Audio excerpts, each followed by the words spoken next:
Netcasts you love. From people you trust. This is Twit. Bandwidth for the Tech Guy is provided by CacheFly. CacheFly.com. Hi, this is Leo Laporte, and this is my Tech Guy podcast. This show originally aired on the Premier Networks on Sunday, December 10th, 2017. This is episode 1447. Enjoy. The Tech Guy podcast is brought to you by Capterra. Find software solutions for your business needs. Capterra is a free website, free, with over 500 categories of business software and hundreds of thousands of ratings and reviews from software users just like you. Visit Capterra.com/techguy today.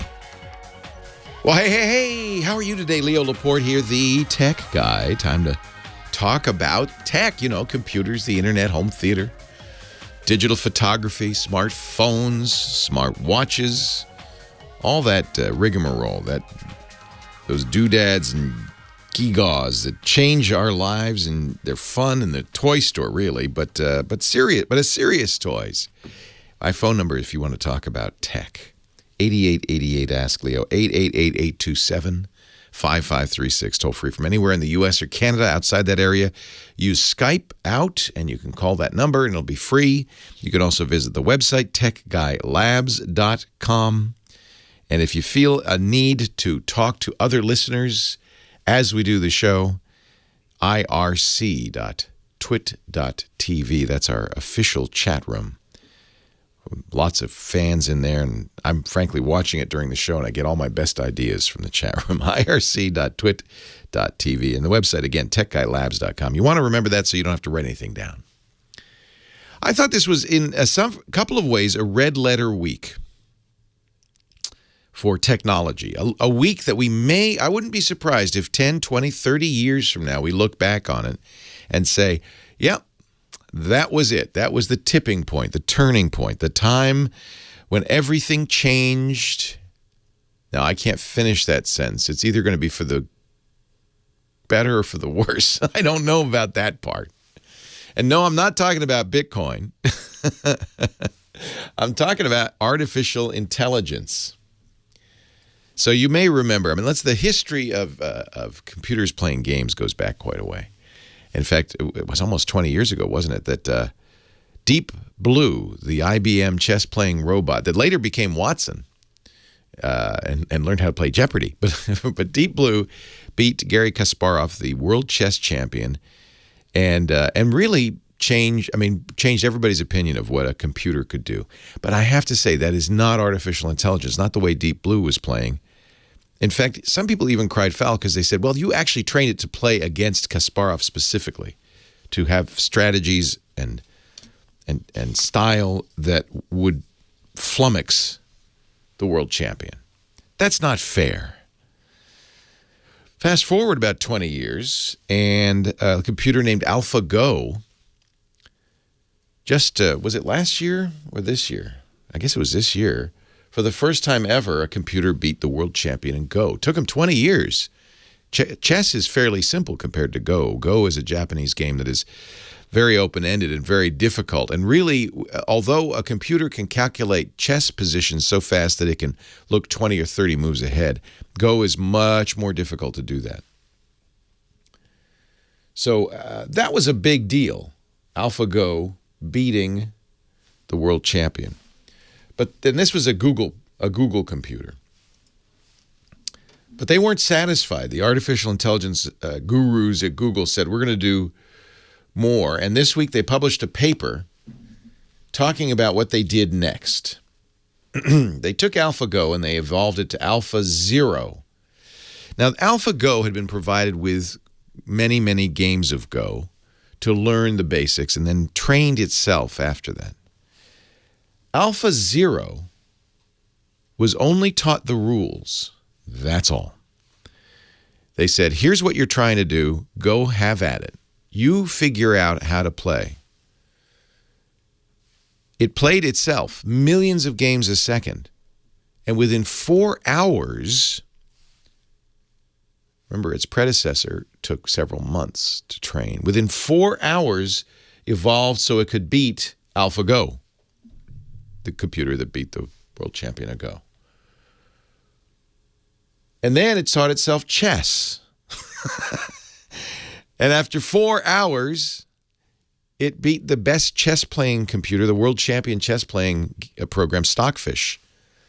And then it said, actually, I have to correct myself, 8 hours to beat AlphaGo, 4 hours to beat Stockfish. Then it said, I got a little time. I got nothing else to do. 2 hours, it learned a Japanese version of chess. It's actually quite fun. And much like chess, very strategic, called shogi, and defeated one of the best computers around. So a couple of days. And here's why I think this is a watershed moment. For artificial intelligence, for computers, thinking computers really to work, they can't rely on us. They need to learn, right? Learning is key. We can only teach them so much. In fact, this is, I would say, almost a failed branch of artificial intelligence.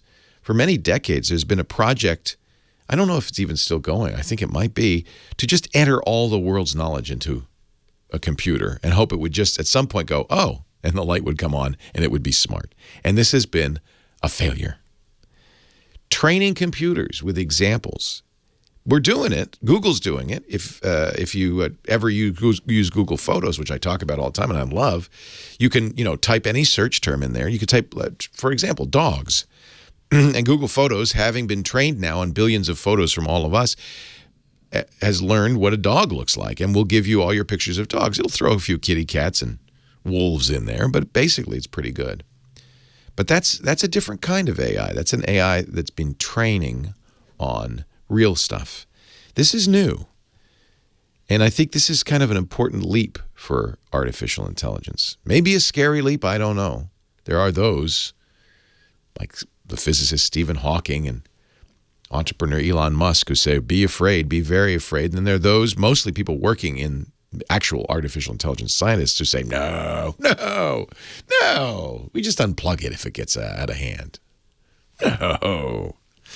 And then there's the movies and the science fiction, and we all know what happens there. But it's really interesting because at this point, and I am no artificial intelligence scientist, but at this point, it's my understanding that if you were to, look into the code that runs this new AlphaZero, it's not human readable. It has developed its own learning. And we've already seen 2 computers at Google working together on a problem, developing their own language, also impenetrable to humans. So this, to me, is a week that will go down in history. And 20 years from now, we may look back and say, December 2017, that's when the machines got smart. The other reason this is of concern, at least to me of concern, and science fiction of concern, is because once machines can teach themselves and each other, they work at you can see at a much faster clip. To manually train AlphaGo to play Go took months of, patiently feeding it game after game. AlphaZero said, no, I don't need to do that. Let me just play a whole bunch of games, and I bet I'll get better and better, faster and faster and faster. And it did. And again, I don't, maybe it's not scary. The people who work in this field aren't at all intimidated by this. But the notion to me that we don't know what's going on inside that black box, that computer, we can't look at it and say, oh yeah, see how it figured that out? You can't really. It's not human readable. It's not designed for humans. That worries me just the tiniest bit. I don't want to, I don't know what there is to do about it. I think it's fascinating. And certainly, most experts say, don't worry, these will be very limited. They're dumb, really, just like all computers, but they're very good in a particular realm. And this will be more and more useful to humans. Okay, if you say so. It's going to be good. It's going to be good. I have to say, I, for one, look forward to being able to talk to my Amazon Echo and have a nice conversation. Just, be a friend in the house. And I'm sure that will happen in my lifetime. And I'm old, so not long. 10, 20 years, we'll be having nice conversations with these computers. They may not be thinking internally as we do. Remember the movie Her? Scarlett Johansson, the artificial intelligence, she got together with the other ones, and they all just kind of went off on their own. Leo Laporte, the tech guy, your call's next. They just went off. They didn't really even care. We don't need... we'll see you. See you later. See you around. See you around like a donut. They run out after a few years. Hello there, Kim Schaffer. Huh? Huh? What? Huh? Oh. I'm just saying hi. I am? Hi. I'm just saying hi. I'm just saying hi. I'm just saying hi. I'll talk to you in a minute. Caught me off guard. I know. Don't worry. I'm not jumping on you. John was saying spoiler to the movie, and I said I think the statute of limitations runs out. I after do. a few Yeah, years. it is a spoiler, but it's not a big spoiler. Leo Laporte, the tech guy, 8888 Ask Leo. That's the phone number, and if you call that number, guess who will answer the phone? The lovely and talented Kim Schaffer. Hello, Kim. Happy Sunday to you. Happy Sunday. We're eating fruit roll-ups for grown-ups. We are. They're delicious. Brought all the way from Maui. Wow, these are good. Thank you, Strawberry, Pat. coconut, and something. Yeah. I had to eat it before we... I couldn't eat it before I went on the air because I would be chewing. But they're really delicious. So, that was your reward. Thank you. For lining up fabulous callers for us. And who should I start with? I think Paul in L.A., he has a problem with an old iPod, and he needs to get some material off of it. An old iPod. Old iPod. An old iPod. That he's afraid to turn on. So. Uh-oh. I don't blame you. Thank you, Kim. Hi, Paul. Leo Laporte, the tech guy. Hello, Leo. You and I have, first of all, it's wonderful to speak to you again. It's probably been 3 or 4 years. You might remember my call. I'm the guy who called, about 3-4 years ago. I have an iPod that had a bunch of World War II veteran interviews on it. Oh, yeah. And I wanted to, figure out a way to transfer all those interviews. Many of these men are now deceased. From the iPod onto a hard drive somewhere, so you can recover them and then Right. ideally put them on a website so people can hear them. Right. Well, so The Greatest Generation. You've got them on tape. yes, in fact, I belong to a veterans group, and we just lost 2 of our World War II vets in the last 2 weeks. We've got probably a dozen left in our group, including 2 Pearl Harbor survivors. Wow. One of whom will be 99 in February, and another one's going to be giving his presentation this coming Wednesday at our meeting. But I digress. When I called you a few years ago, I was concerned about how I could transfer them off there. And I don't have a computer or anything, but one of these days I'm going to get one. But the other day I was playing the iPod, and I have tons of music on it. That stuff is replaceable. But now it won't even let me charge it. When I plug it in, it says there's a little faint light. It says plug into your computer. I mean, it's almost deader than that proverbial doornail. And I'm afraid, I just don't know what to do. I don't want to open Which generation iPod is it? Do you know? It's an old 60 gig, and I bought it when I was living in Taiwan in 2005 or 6. So Pretty I old. think it's probably 3rd or 4th, maybe. You can look on the back, and it will tell you. You can either do a serial number lookup at the Apple site, but there's also a model number on it. I have the original iPod right here, and it's still...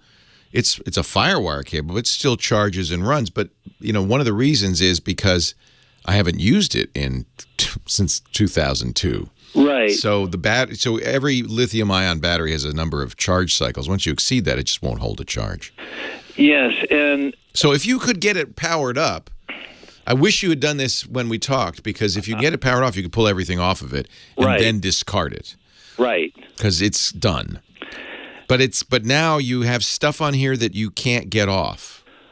Right. I'm looking at it now. It is 60 gig, and on the back it has a serial number. It says copyright 2005 Apple computer. So yeah, I'm afraid if I take it up. Someone said if you take the battery out, you're going to erase everything. So I haven't done any of that. That's not true. So it's not true. Okay. I'm not sure which iPod this is, but I think of that vintage. It has, believe it or not, an actual spinning hard drive in it. It does. Yeah, the originals did. Right. They made these 1-inch tiny little hard drives. The good news is you can open it up. That hard drive is non-volatile, doesn't need power to save anything in there. Okay. So the guy who told you that was mistaken. It's not like RAM where if it's not powered, it'll go away. It's on there. So you can pull that hard drive, and you probably can connect it up to a computer and pull what's on and off. Now, I'm nervous about it because you don't want to lose it. Right. And yeah, well, as I said, when I did plug it in, when I used to plug it in, I could hear the hard drive whirring. This is a good. It says plug into a computer. Yeah, this is a good candidate for a trip to the Apple Store. Okay. And I know they're going to say, "Well, we didn't even exist when you bought this." However, I think when you tell them this story, they're really the genius at the Genius Bar. That's what Apple calls their tech support personnel in the store. They have a lot of leeway. Mm-hmm. And if you tell them an interesting story and they're going to be challenged by this, they can do it. They have the tools in the back there to open it up because you kind of pry it open, take the hard drive out, and almost certainly they have the tools to access it. Now, I may be wrong. You may go in there and they may shake their head and say, wait, there's nothing we can do for you. But in my opinion, the first stop is to the Apple Store. And at the very least, they should offer you, they can, for a fee, put a new battery in it. Okay. And that would get it working again. But what I really would like them to do is really go all the way, because you don't care about this iPod. You care about you care about the contents. Exactly. Yeah. I think it's not going to be a problem to pull the stuff off of it. It requires the right tools and connections. Well, Leo. Yeah. When I had called originally 3-4 years ago, that was the thing. When it was still somewhat operating, I was wishing I could take the stuff off the iPod and put onto a computer. But I remember, Apple. Someone told me at Apple years ago that no, this is proprietary. No, that's Apple's story. There's software. There's Ecamm makes a software that'll do this as iPhone View. There's also, if you have a Mac, a program called Sanuti. And, of course, you can always connect it up to an iTunes on a computer, and it will pull the data off of it. So there are plenty of ways to get it out. So if I plug it in, if it's plugged into a computer, I mean, even with this warning on the screen. Well, what I would like, one thing you could do that would be non-risky up to a point. And I'm going to tell you the real risk point. Okay. But if you have a friend who has a computer with iTunes on it. Okay. And you can connect this thing to that computer. I don't remember if in that era it was still FireWire or if they had moved to the 30-pin connector. I think it's 30-pin. Okay, I'm not a big computer guy, but I'm looking at the bottom. It'll be a slot instead of a kind of a... Yes, it's a slot. It's a slot. That's the 30-pin. So those cables are still widely available. You'd connect that to his USB port and run iTunes. And truthfully, that's providing power to the iPod. So it may, in fact, just say, oh, good, I can work. And then iTunes, now here's the risk, which is frustrating. Apple has it set up so that it could erase it, and it'll warn you. It'll say, I don't recognize this iPod. You have two choices. They don't want people to bring iPods around and copy files off. That's why bringing it to the store is the safest thing to do. Okay. But if you're seeing something on the screen, that means you can power it. Well, I have a separate little charger that plugs into the wall, and then I plug it directly into the pin, 30-pin. Right. And that used to charge it, but now that won't do anything. It doesn't stay charged, but at least it turns on the screen, which means it's getting power. I think the safest thing, take it to Apple and beg them. Leo Laporte, the tech guy. They should. If you intrigue them, and I think this is a great story, you tell them what you just told me about the vets and all that. The genius should give you some help, and if he doesn't, go back and ask another guy. Now, there's another way you can go with it. There are third-party iPhone repair places that might be able to handle an iPod. Yeah, that's as I said, I have probably 8,000 or 9,000 songs on it, but I have all that stuff. You don't want the songs; you want the interviews. I have all that stuff on CD. Yeah. It's just these interviews. Yeah. I understand. This is why this whole Apple thing of, if you plug it into a different... So this doesn't happen anymore with iPhones, but in the old days, with an iPod, once you'd connected it to a particular computer and copied songs onto it, if you put it on another computer, this is an anti-piracy scheme, it would say, oh, no, you can't copy anything off of here.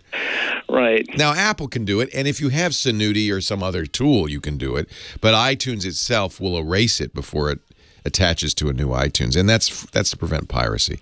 Well, you had mentioned originally the initial call years ago. Yeah, you mentioned a couple websites, and I took note of that. And of course, I know the stuff's all on your website, so if I ever need to go back, I could. And we'll put it up again. It's Synuity is iTunes backwards. That's a Mac program. Right. There are Windows programs with similar capabilities. But when I saw this on the screen just about a week ago, please plug Now's the into time. Oh my goodness! Don't delay. This stuff is just so priceless. Leave it plugged in. Plugged into the computer worries me because that does mean it can't read the hard drive. But so there's no one better at this than Apple. Okay. The real problem is because it's such an old device. Right. Yes. Now you had at some point connected it to a computer. Yes, I did. Yes, but the last time I did that, it's probably been maybe 2 years at my twin sister's house. But I can't do that now. She's in Montecito, where she said they're getting evacuated today. Oh no! I was able to put stuff on a couple CDs onto this iPod from CDs on her computer. So. I had thought about taking it to Apple, but I figured I'll call you first because... they're going to be the best, and I just can't promise you cooperation from them. It's going to really take a friendly genius. Right. Well, but if you just tell them the story and you say, I just want to get those interviews off of here. Do you know of any way to do it? And he may say, we don't have the tools anymore because that was, 12 years ago. He may say, yeah, I can do it. I don't know. Do you think calling Apple itself, maybe headquarters? Yeah, that couldn't hurt. Right. That couldn't hurt because at least at least that's an opening, and they probably will say make an appointment and go into the Apple store. Leo, I just in closing, I want to say, and I don't know if this part's going to be recorded, but I just want to say thank you for everything you do. You're a real delight to listen to. I don't own a TV or a computer or anything, but the former by choice. But I listen to the radio sometimes, especially I listen to you on the weekends, and I just want to say thank you from my heart for all you do to help our fellow human beings out there. Thank you. Really Very deeply kind. appreciated. So I love doing it, and I think one of the magic things about radio, there's no other medium like it. It's such a personal medium. That's right. You really do, talk right to people, and that's one of the things I really treasure. So thank you for those very kind words. That's very nice of you. Okay, Leo. Well, thanks. I'll do my due diligence, and I'm crossing my fingers. We don't want to lose these, Paul. Let me know. Yeah. Yeah, I was going to say as soon as I'm able to get this taken care of, one way or another, I'll give you a holler back. Let me know. Yeah. Or you can email Leo@leoville.com. When I get another computer. Oh, that's right. Never mind. Tell people to call me Fred Flintstone. No, you know what? When I retire, I don't think I'm taking the computers with me. I'm going to take a lot of good books. Well, I'm surrounded by 3,000 of them here in my room. Oh, that's nice. Yeah, that's living. I'm a big reader. But there's enough to read to keep you going. I got to run, but I appreciate it. It's very nice to talk to you. Thanks again, Leo. Thanks, Paul. All right, bye now. Bye-bye. Leo Laporte, the tech guy, 8888. Ask Leo the phone number. We got some SOSs. That's pretty much what we get, isn't it? Our calls generally are, help me. Put a message in that bottle. Send it over this way. Renee in Los Angeles. Hi, Renee. Hey, Leo. How you doing? I'm wonderful. How are you today? You're not safe and sound, I hope? Well, what was that? Safe and sound, I hope? Yeah, I'm far away from the fire, so I'm pretty good. Just get the bad air quality over here. Paul was telling me our last caller, his sister's in Montecito, which is getting evacuated right now. So yeah, I live in the crossed. beach areas, Redondo Beach, Manhattan Beach. So nice. All I get is the ash and the barbecue smell. What can I do for you, my friend? All right, so I have an Orbi model RBR50. Yeah, I love those RBRs. Those are great. Well, it hasn't been going well for the last 2 weeks. So I'm having a hard time how to even troubleshoot the issue, but basically I get disconnected from the internet, and it'll be like maybe a minute or less. It'll come back up. Yeah. So die, come back. It will happen maybe once or twice a day or 3 times a day. But the problem is I work from home, and I need that constant connectivity, especially when I'm streaming something or, talking and doing a demo or something. I've been having the same problem with my Comcast, and I know it's my cable internet provider because I have 2 different networks and 2 different routers, and both are going down intermittently. So it could be, in fact, your ISP. Who's your ISP down there? Spectrum. Yeah, oh, that's wonderful. So it could be Spectrum. It's certainly worth a call to Spectrum, and it could be the Orbi. They'll blame the Orbi. They'll blame your router, of course.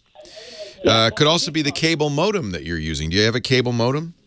Yeah, I purchased my own, and then part of my troubleshoot is we actually bought a new one just to kind of rule that out. Which cable modem did you get? It's the Aries. Good. I don't know the Aries are great, and they don't have Wi-Fi in them. That's why I asked. No. What you don't want is a conflict between your Wi-Fi and their router. But you don't have that problem. The Orbis are from Netgear. They're kind of a mesh system. You have a satellite base station and satellite. They use tri-band. I think they're very good. But as with all routers, sometimes they can overheat. They can fail. It isn't necessarily the Orbi's fault, but it could be. And the problem is it's very hard to track down. It could be the Airy. Exactly. Could be the Orbi. Could be the Spectrum. And one way to test that would be to connect a single computer via Ethernet, directly to the cable modem. Okay. And see what happens there.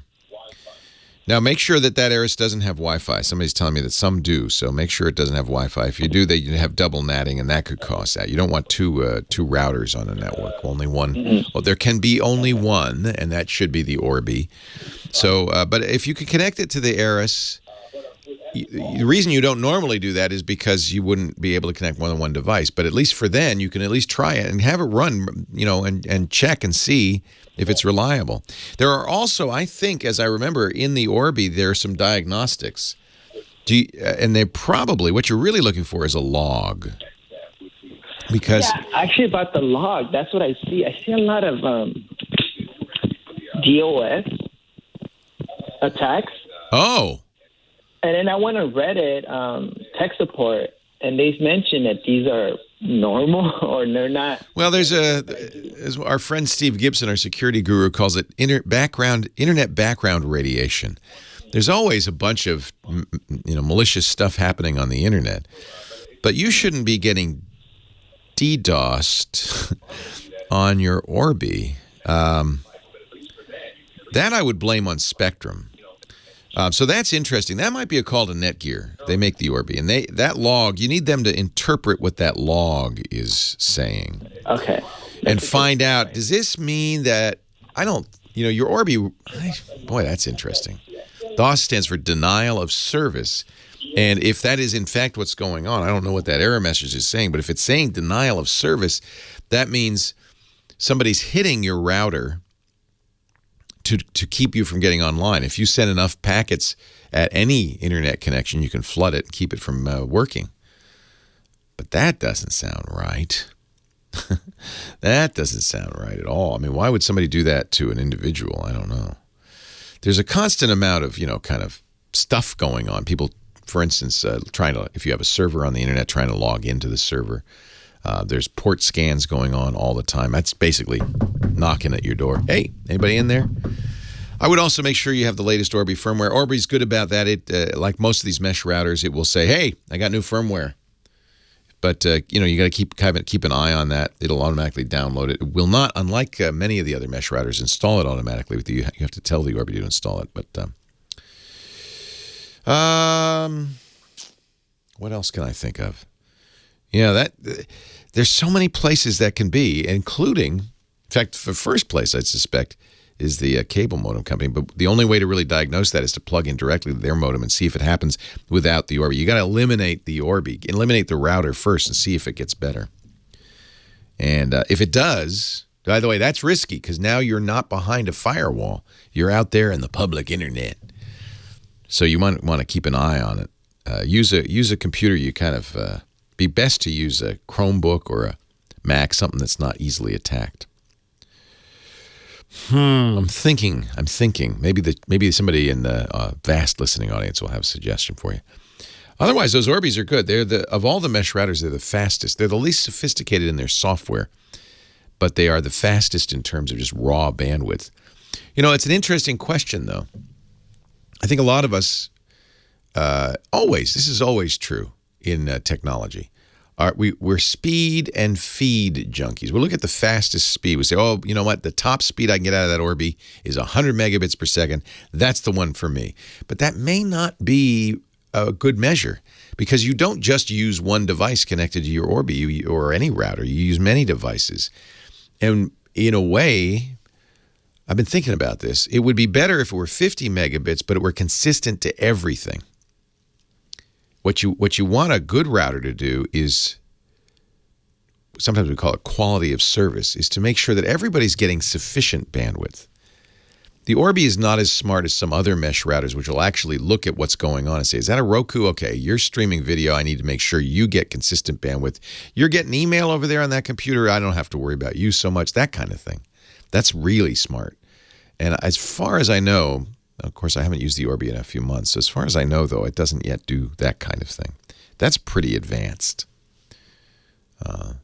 So while I like the Orbi, and everybody agrees, for raw speed, there's nothing better.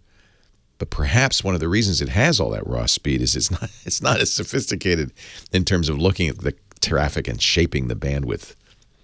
I mean, really, 50 megabits a second on everything is more than enough. There's nothing that needs more than that. If you had a consistent 50 megabits for 3 or 4 devices, that'd be better than 200 megabits on one device, right? Right?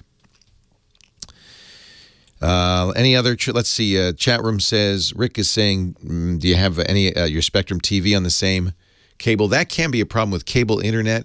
You want to make sure that if it is split, which it almost certainly is, most people have cable and internet, TV and internet hooked up, then you want to make sure that that was done by the cable installer and done properly with a splitter that does not interfere.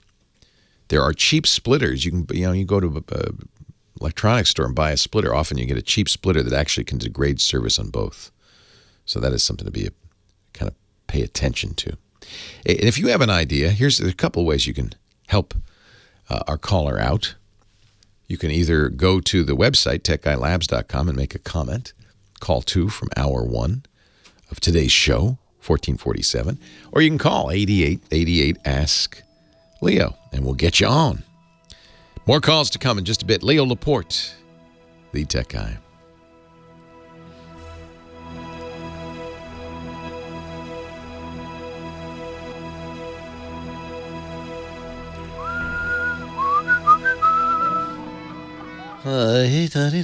Yeah, no, the problem with the Bitcoin, and I still haven't unlocked it, is simple. I used a Bitcoin client, and I think most will do this, that let you encrypt the wallet with a password so that if somebody gets your wallet, they can't get your coin. And then I promptly forgot the password because I made it in 2013. The good news is I got the wallet. The bad news is I don't remember the password, although I've been trying them, off and on. And I am sure eventually I will find it. I'm not at all concerned. So that was the answer to that question. Somebody in the chat room is wondering, what is going on? Why is Leo unable to get into his wallet? I didn't use TrueCrypt or something. It's just built in. You can't do a password reset, unfortunately. It is not. That is part of the problem. There's no password reset on the Bitcoin wallet. I like these Maui fruit rolls. I like these. I'm going to have one more. See, this one doesn't have any paper in it. Yeah, I'll remember the password when my Bitcoin goes to 0. Didn't encrypt the file with anything. Yeah, Rick. I'm using Bitcoin Core 0.15.1. I made the wallet originally with 0.8.1. I'm built into Bitcoin Core, and I would presume all local Bitcoin clients, there is a choice to encrypt the wallet so that if somebody steals your wallet, it's just not wide open.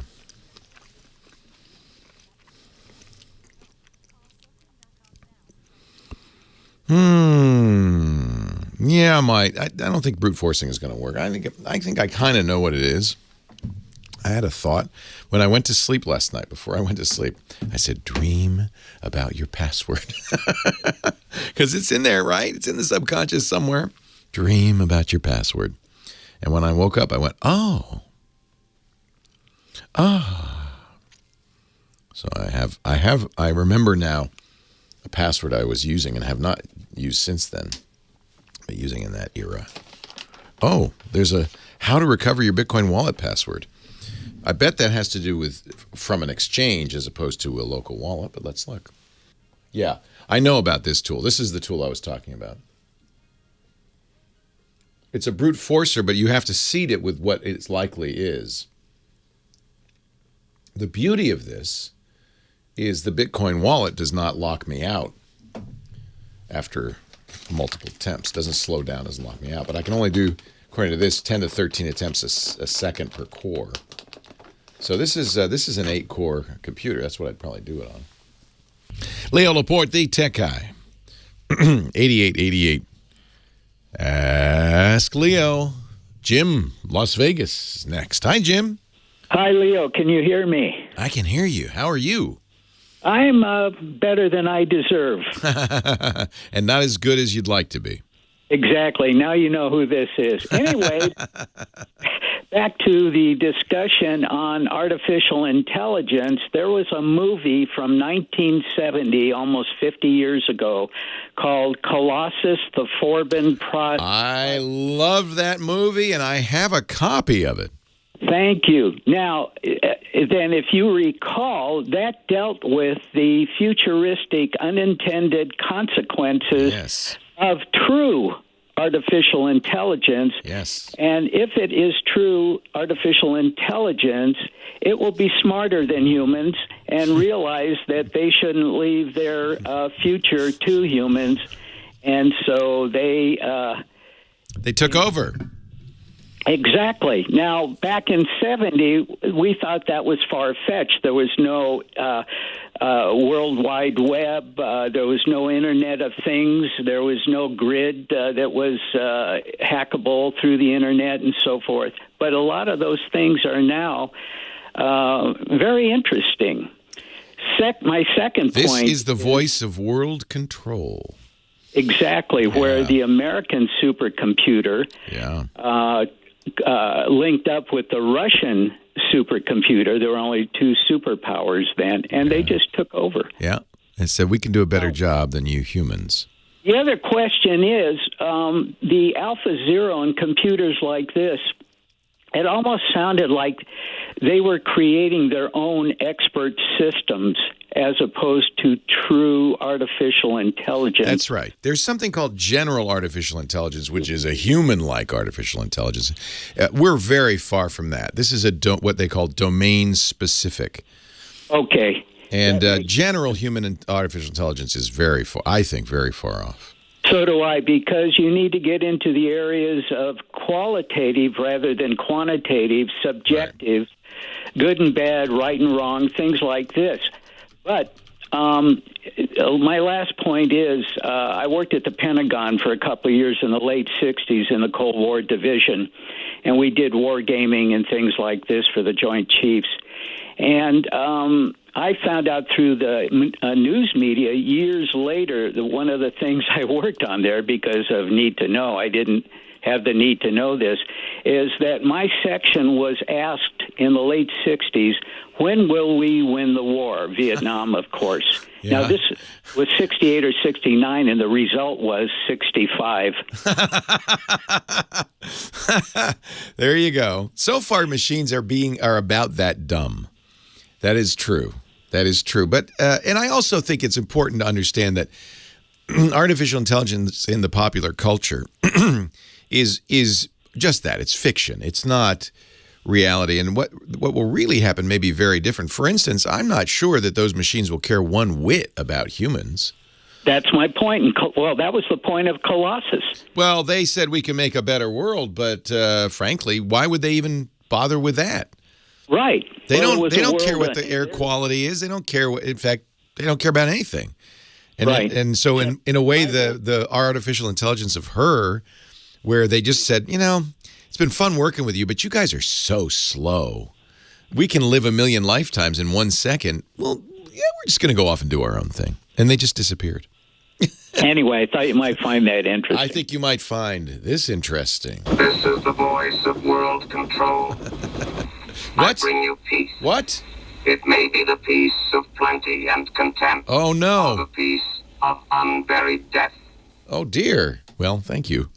That's Colossus, the Forbin Project. You cannot, unfortunately, watch it on Netflix or streaming. You have to go to Amazon and buy a DVD. I think you can get a DVD of it. There is a very low-quality version of it available on YouTube, or you can watch clips from it. Which is where I got that, on YouTube.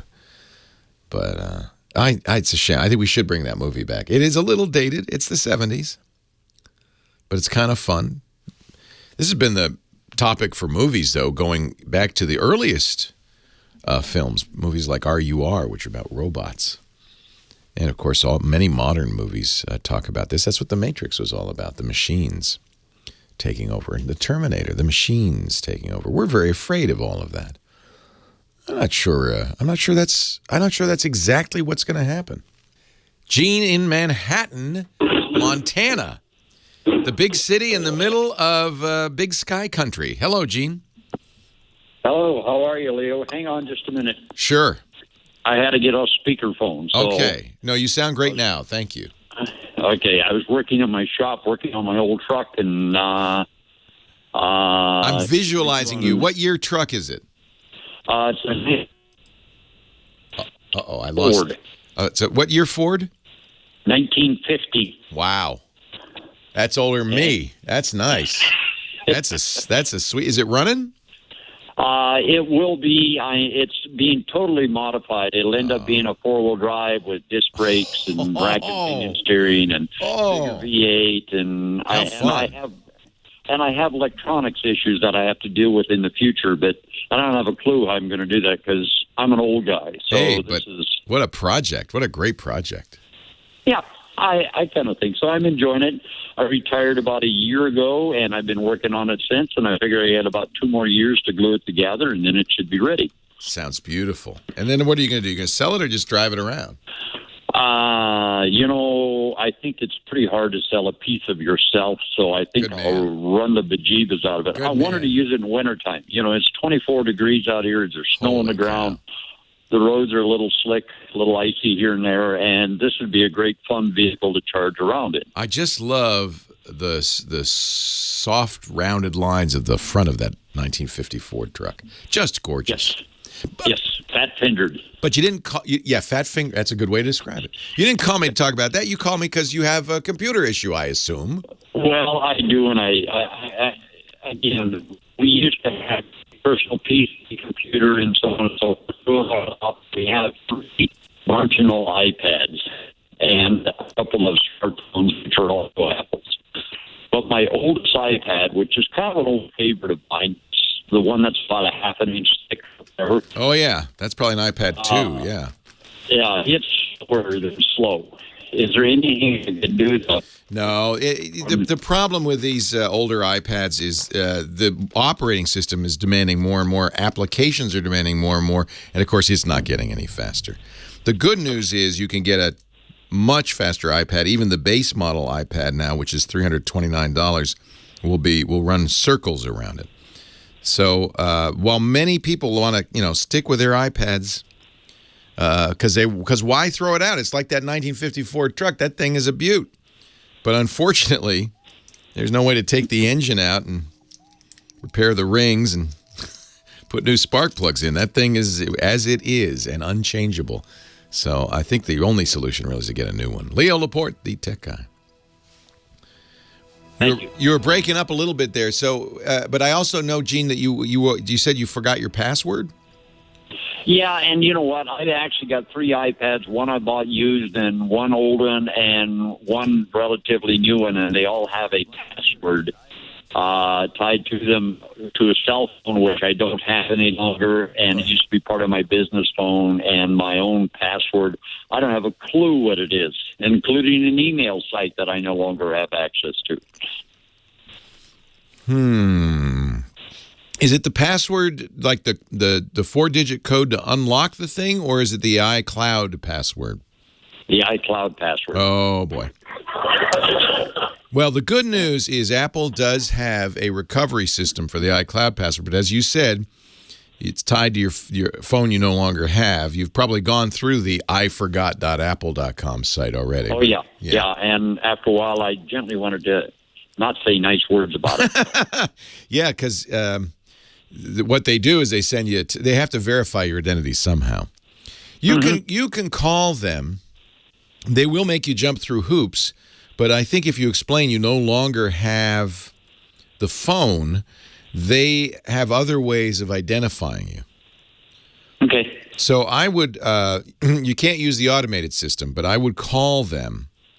Okay. Because that's all they have to do is once they say, "Oh yeah, Gene's proven to our satisfaction it's Gene," they'll just reset the password. Cool. Okay. All right. Well, then I can do that on iPad 1 and 2. The third one I bought used, and I thought a whale of a deal on it. But me not being what you call electronically motivated or skilled, the young girl I bought it from, she deleted everything on it except for the iCloud, her email address, whatever. Yeah. Well, I can't change anything on it anymore. Can you contact her? Is she available? Yes, I have contacted her. So what she needs to do is she needs to turn off Find My iPad from her iCloud account. And that is a signal to Apple that she is selling that iPad. She's giving it to somebody else. And then Apple will let you reset it. But you have to turn. And even then, it may still, one last time. They're trying to eliminate the market for stolen iPads, you understand? I can understand that. Yeah. And then, obviously, if I would have been more tech-savvy, I would have made sure that was done. But I wasn't. I've done that. It's easy to do. You forget. I've done that. So now I'm very careful when I give away or sell an iPad to reset it before I give it away. She wasn't tech savvy either, so it's still attached to her account. She has to do it, though. You can't do it. Or if you can have a proof of sale, which you probably the original proof of sale, you can go to Apple with that. But they won't say that you need to prove that she owned it and transferred it to you. That's unlikely. I think I own basically a chunk of, let's say about an 8-12 chunk of wood. At least you got a good deal on it. And that's not the end of the world, obviously. Oh, hey, there's 2 other real quick things. Number one of them is my wife is one of those who still pays all of our bills with a check. Wow. So just wanted to know that. And the reason she says they don't hack my checkbook. Well, actually, if you think about it, it's easier to forge a check than it is in almost anything else. But you know what? Well, I know. But if it works, don't mess with it. Right. And she says most people can't write cursive anymore anyway. Yeah, you're right. You're probably safe. You're probably safe. Yeah. Frank Abnegale is retired, so you're probably okay. Yeah. Hey, and the other thing is, if you lost your password to your bid account, just give it to your son. I mean, he's at the age inside of 20 minutes. That's what he's telling me. He says, "Give it to me, Dad. Give it to me. I'll get it for you." Just give him 20% of the proceeds. I told him 10. Come on now, let's not go crazy. Okay. I'm giving Uncle Sam 50, so I want something left. Hey, it's nice to talk to you. Keep working on that truck. That sounds like a great project, Gene. All righty. And if you're in Montana sometime around Manhattan, stop. Oh, I love Montana. What a beautiful state. Oh, man. We'll have lunch at the Oasis, and I'll even buy. That sounds like a deal. Thank you, Gene. Alrighty. All right. Take care. Yep. Bye-bye. Yes, it's time to pause for a moment. The pause that refreshes. In this case, the pause that saves you time and money. With our sponsor, Capterra.com. If you're the person in the office the boss goes to and says, or maybe you're the boss, and well, I need some software to run our business. And you, my friend, you are the person to find that for me because you're the geek in the office, right? I want to tell you about Capterra. I think the first thing most people do is they say, well, I'll Google that. And if you've ever Googled for business software, you know what a impossible thing this is for a couple of reasons. First of all, Google is not doing anything in order. It's just doing, whatever the Google does. Plus, a lot of the sites you're going to find are going to be biased. Some of them are actually, pretending to be independent sites that come from the company that made the software. What you need, what you should have, if you could only find it, is a directory of business software, an independent directory that gives you all the choices in an easy-to-digest form for any type business, and then gives you customer reviews, real users just like you and their reviews, so you could really get a sense of what the software can do. Well, I got it for you. Why spend time? We're getting close to the holidays. You don't want to work late. Just go to capterra.com/techguy. 500, let me show you, 500 software categories for business. 500, from accounting to yoga studio management, advertising agency software, dental office and medical office software, auto repair software. Let's do bakery software. I always wanted a bakery. I couldn't have a bakery. I would eat the products before we sold them. But you're in the bakery business. Right away, I found 45 products designed to run bake shops. Lightspeed, EQ Trace, Streamline Bakery Software, When I Work, Just Food, ERP, Jolt, Square, Point of Sale, Corona, Shopkeep, Peachworks, FlexiBake. All right, so that's good. I'm going to make a comparison chart. What do you think? So FlexiBake, I like that. I like Foodman. That sounds good. Batchmaster Enterprise and Global Bake. There's 4. Let's compare them. So I'm generating a chart. This is a Capterra for free, by the way. Did I mention that? I should have said that right up front. This costs nothing. There's no sign up. This is just a free resource. Now I've got a chart comparing those 4 products: price, flexibility, functionality, what operating system, screenshots, and the most important part, customer reviews from real people just like you, and how their support works and their training. I love that too. This is called Capterra. 500 categories of business software, literally hundreds of thousands of vetted reviews from real users, and it's absolutely free. Look, the holidays are almost upon us. 2018 is nearly here. Make sure you've got the software your business needs today without staying late. Help you do what you do better. Join the millions who use Capterra. CAPTERRA.com/techguy. Last month, 3 million people used Capterra to find business software. This month, let's make it 4 million. Let's make it 3,000,001. Let's make it you. CAPTERRA.com/techguy. Get home on time today. Get the software you need without staying late. Capterra. Well, hey, how are you today? Leo Laporte here, the Tech Guide. You know what that means? We talk computers and the internet and home theater and digital photography and smartphones and smartwatches on this show. Augmented reality, Bitcoin, all that jazz. 8888 Ask Leo. That's the phone number, 888-827-5536. It's toll-free from anywhere in the U.S. or Canada. Outside that area, like other countries, no problem. You still can use Skype out and call us because it's a toll-free number. Shouldn't cost you anything. Website where everything we talk about is written. It is engraved in stones at techguylabs.com. Tech Guy, that's me. Labs, that's where we experiment.com. And we divide the site itself up into shows. This is episode 1447.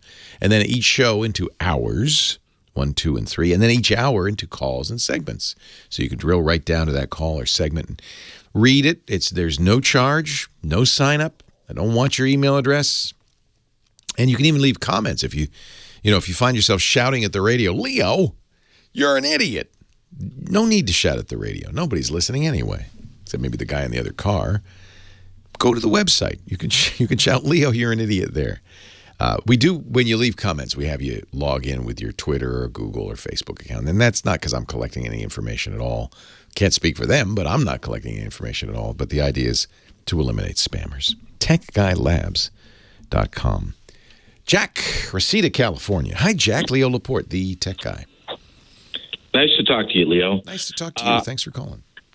I've got an iPad 2, and I have Spectrum, and I watch shows from on demand on the iPad 2, and I lose the signal lots of times within an hour. You're combining the two calls from last hour, the guy who had trouble with his Spectrum dropping out and the guy who had an iPad 2 being slow. You've actually synthesized two separate questions into one. It's artificial intelligence. So you're losing the signal how? What, the Wi-Fi drops out or? The Wi-Fi drops out. Sometimes it'll get pixelated, and then sometimes it'll crash the app, and I have to reload the app. Sometimes it sends me a signal that says unable to connect to internet. Yeah. And I've tried it on my phone, and I can watch the show completely without any And your phone is more recent. Yeah, my phone's a Note 5. Yeah. Actually, I was going to say, well, your phone's probably getting a lower quality version, but the Note 5 actually is probably getting a higher quality version than an old iPad 2.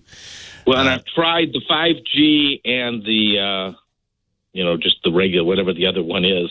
The LTE? Both. Yeah, but you're doing it on your Wi-Fi, though. So yes. No point in... Oh, your iPad has LTE in it?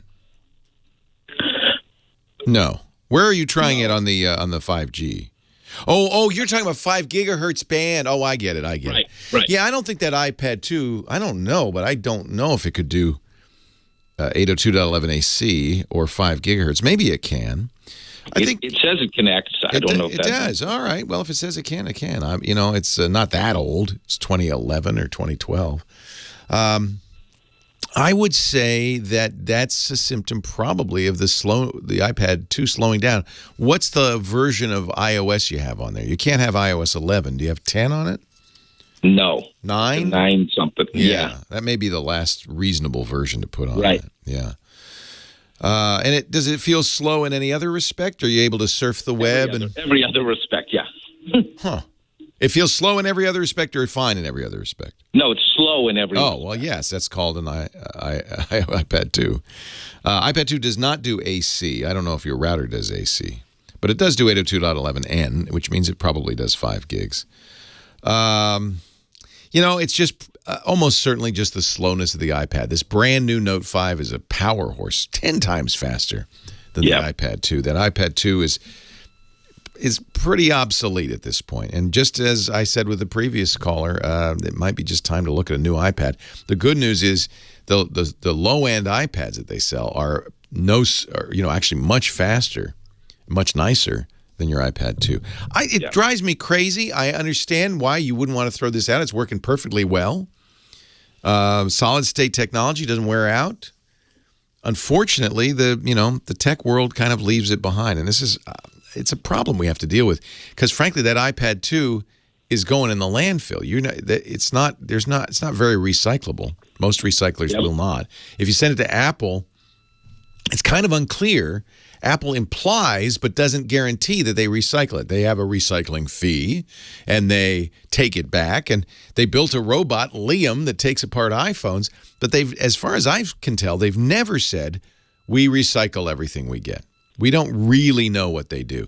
And those iPads are, they're much like your Note 5. They're all glued together. You gotta have special machinery to take them apart. You've got to be very careful with the batteries. They can explode if punctured. That's why recyclers hate them. Recyclers don't like anything with lithium-ion batteries in them. So it's a shame. Here we have this device that's not even 10 years old, built for obsolescence. I was afraid that's what you'd say, but I thought before I buy a new one, I better check with the boss. Well, one thing you can do, and it's the last ditch effort, is reset it, start over. If you go into the settings, there's a erase all and start over. And before you put anything on it, update it to the latest operating system, and then just put Netflix on it, so there's nothing else going on, and see. Okay, I'll give that a shot. It's better than nothing. Yep. But it's no coincidence you're the second caller today with an iPad 2 that's just not up to snuff, and it is frustrating. They're not built to be upgraded. No computer is even these days. Laptops maybe a little bit. Some laptops, depending on the ones you get. Not any Apple laptop, but there are some PC laptops like ThinkPads from Lenovo that have upgradability. Desktops, of course, are upgradable. But these tablets, these phones, and they get obsolete in a couple of years. And I do know that there are regular fires at recycling centers from punctured lithium-ion batteries. They hate them. They just don't have ways because they need to be taken apart. It's not that they couldn't be recycled. If Apple or a recycler takes the time and energy to disassemble it, unglue it, because many of these things are glued, literally glued together. If you want to read more about this, go to iFixit.com. It's a great website. They sponsor some of our podcasts, I should mention, for a disclaimer. But iFixit.com talks about repairability scores. They take everything apart, and they show you how glued together this stuff is. And if you've got something glued together, it takes you a considerable amount of time to heat it up. You have to kind of almost melt the glue to soften it, pry it out. This is a very manual, time-consuming process. And I don't imagine most recyclers take that time. I can't imagine it. Yes, there are many valuable recyclable parts in there, but are they valuable enough to take half an hour to take it apart? I don't know. I'd love to know more. Maybe if you're an expert, if you tell you what, if you work for an e-waste center or recycler, tell me what happens to these late model smartphones and tablets that you get. Where do they go? They don't go to China anymore. China, this is actually a coming crisis. Starting January 1, China has announced it's going to refuse recycled material from the U.S. They say it's got too much toxic waste in it, probably lithium-ion batteries. They don't want it. We send as much as 60% of our recycling to China. God only knows what China does with it. I feel like they're barefoot children burning it in big bonfires, but I don't know. I hope they do better than that. Apparently, China actually has been reusing a lot of this stuff because they're industrializing so rapidly. But as of January 1, they're going to turn it down. Now what? Now what do we do? 8888 ask Leo Laporte, the tech guy. Maybe you have a good idea. Maybe you're a recycler. I'd love to tell me what's going on out there. More of your calls right after this. Leo Laporte, the tech guy. Woo! 8888. Ask Leo, the phone number. Let's go back to the phones. Line 1 is Bob in Chino Hills, California. Hi, Bob. Hey, good afternoon, Leo. How are you? I'm well. How are you? Good. I have a question. I am a teacher for a group or a company that's called National Park Photography Expeditions. And what we do is we teach students in our national parks for about a 5-day trip, advanced landscape photography compositions. Oh, wow. That's a great idea. Yeah, it's a lot of fun. And so while they're in the park, we also teach some quite a bit of post-production with Adobe Lightroom and Adobe Photoshop. Are you a photographer yourself? I am. Yeah, must I'm be. an Adobe certified teacher as well. Wonderful, Bob.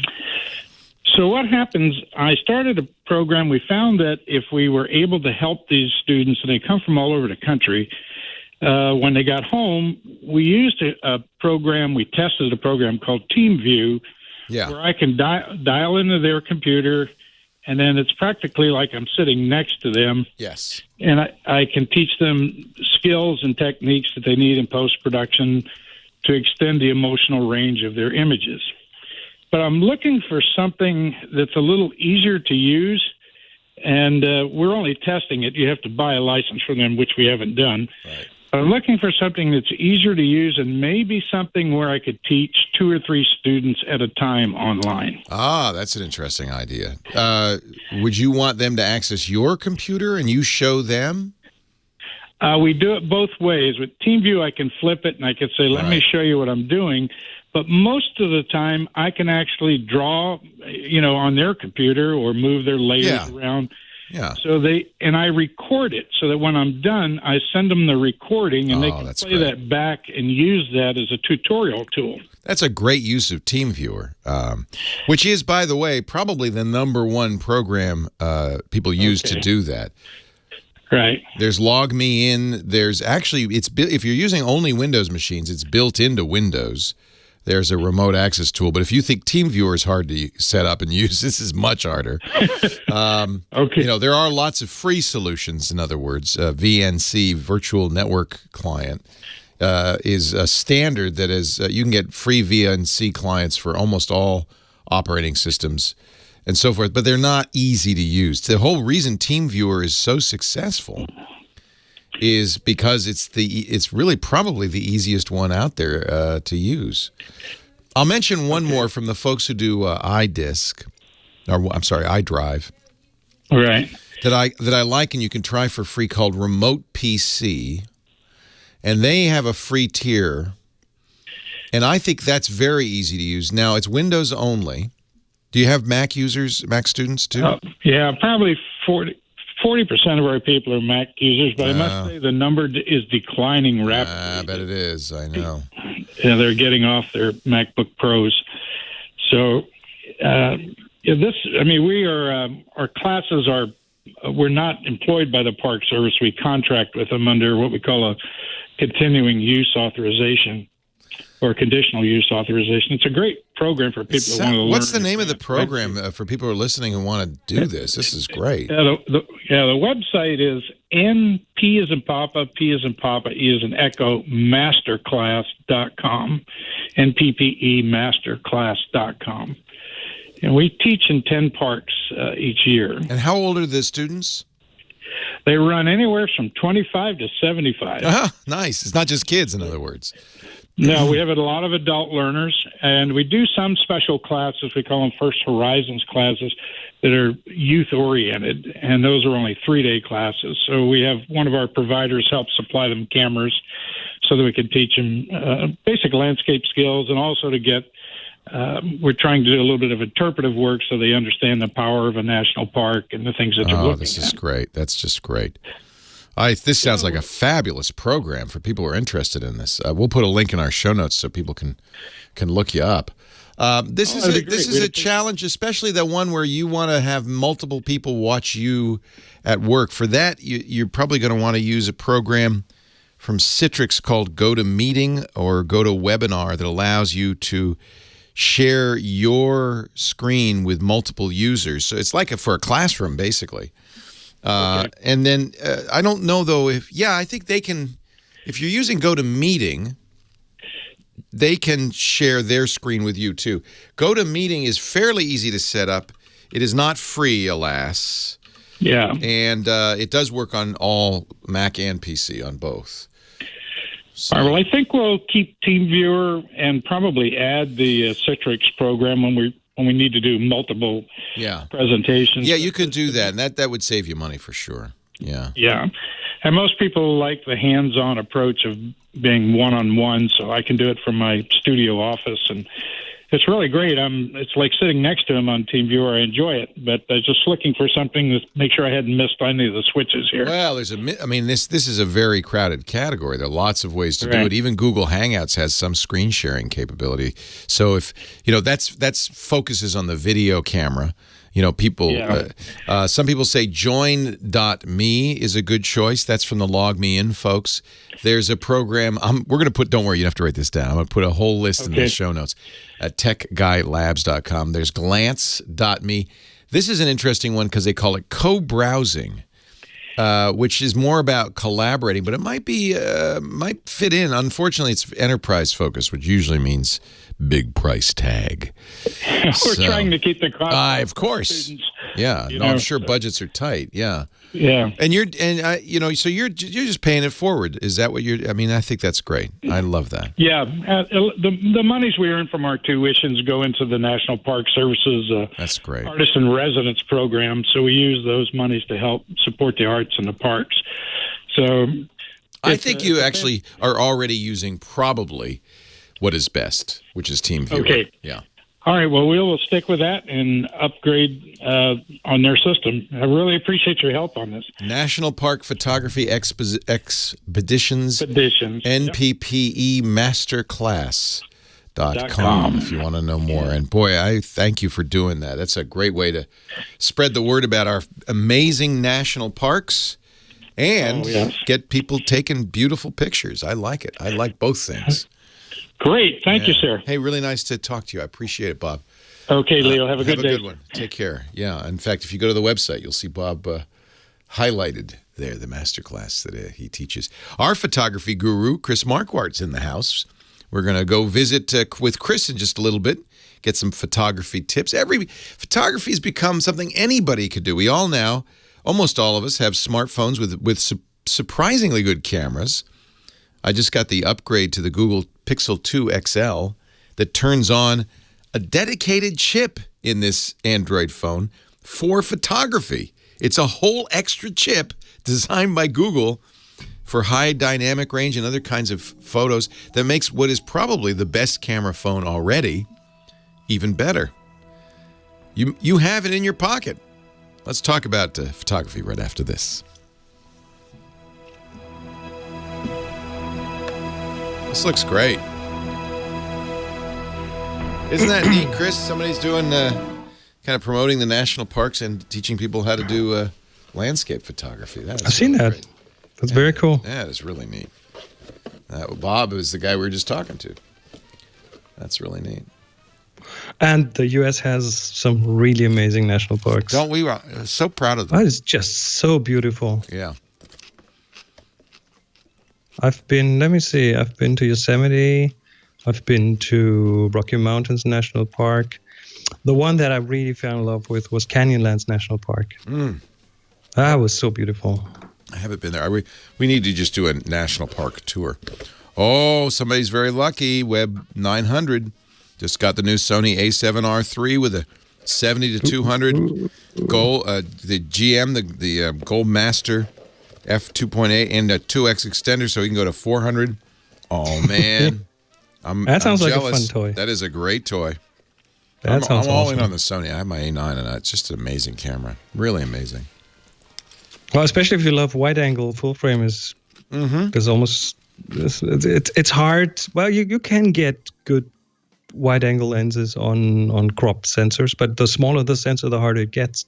The harder it gets for the lens manufacturers to come up with something that is really good. That's what I didn't know that. What the bigger sensors lend themselves to. Yeah, well, it's a angle of view kind of thing. Right. You know, if you put a 50 millimeter lens on a crop camera, it's still a 50 millimeter lens. It still throws the exact same picture into the camera that it does with a larger lens, with a larger sensor. But the sensor being smaller, it just sees a smaller angle of the image. That makes sense, yeah. So if you had a medium format, it'd be even better. Oh, if you shoot large format, guess what 90 millimeter is? 90 millimeter is a really good wide angle, a very wide angle.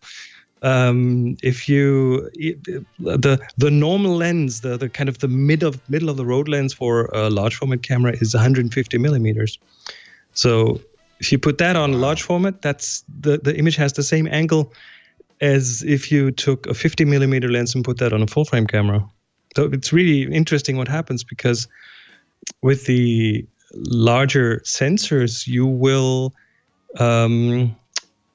get the same angle of view with a longer lens, but you will get the depth of field of the longer lens, which means you can shoot 90 millimeter on a large format camera, which is wide angle. So you can shoot wide angle, but it has shallow depth of field. It has lots of bokeh in the background.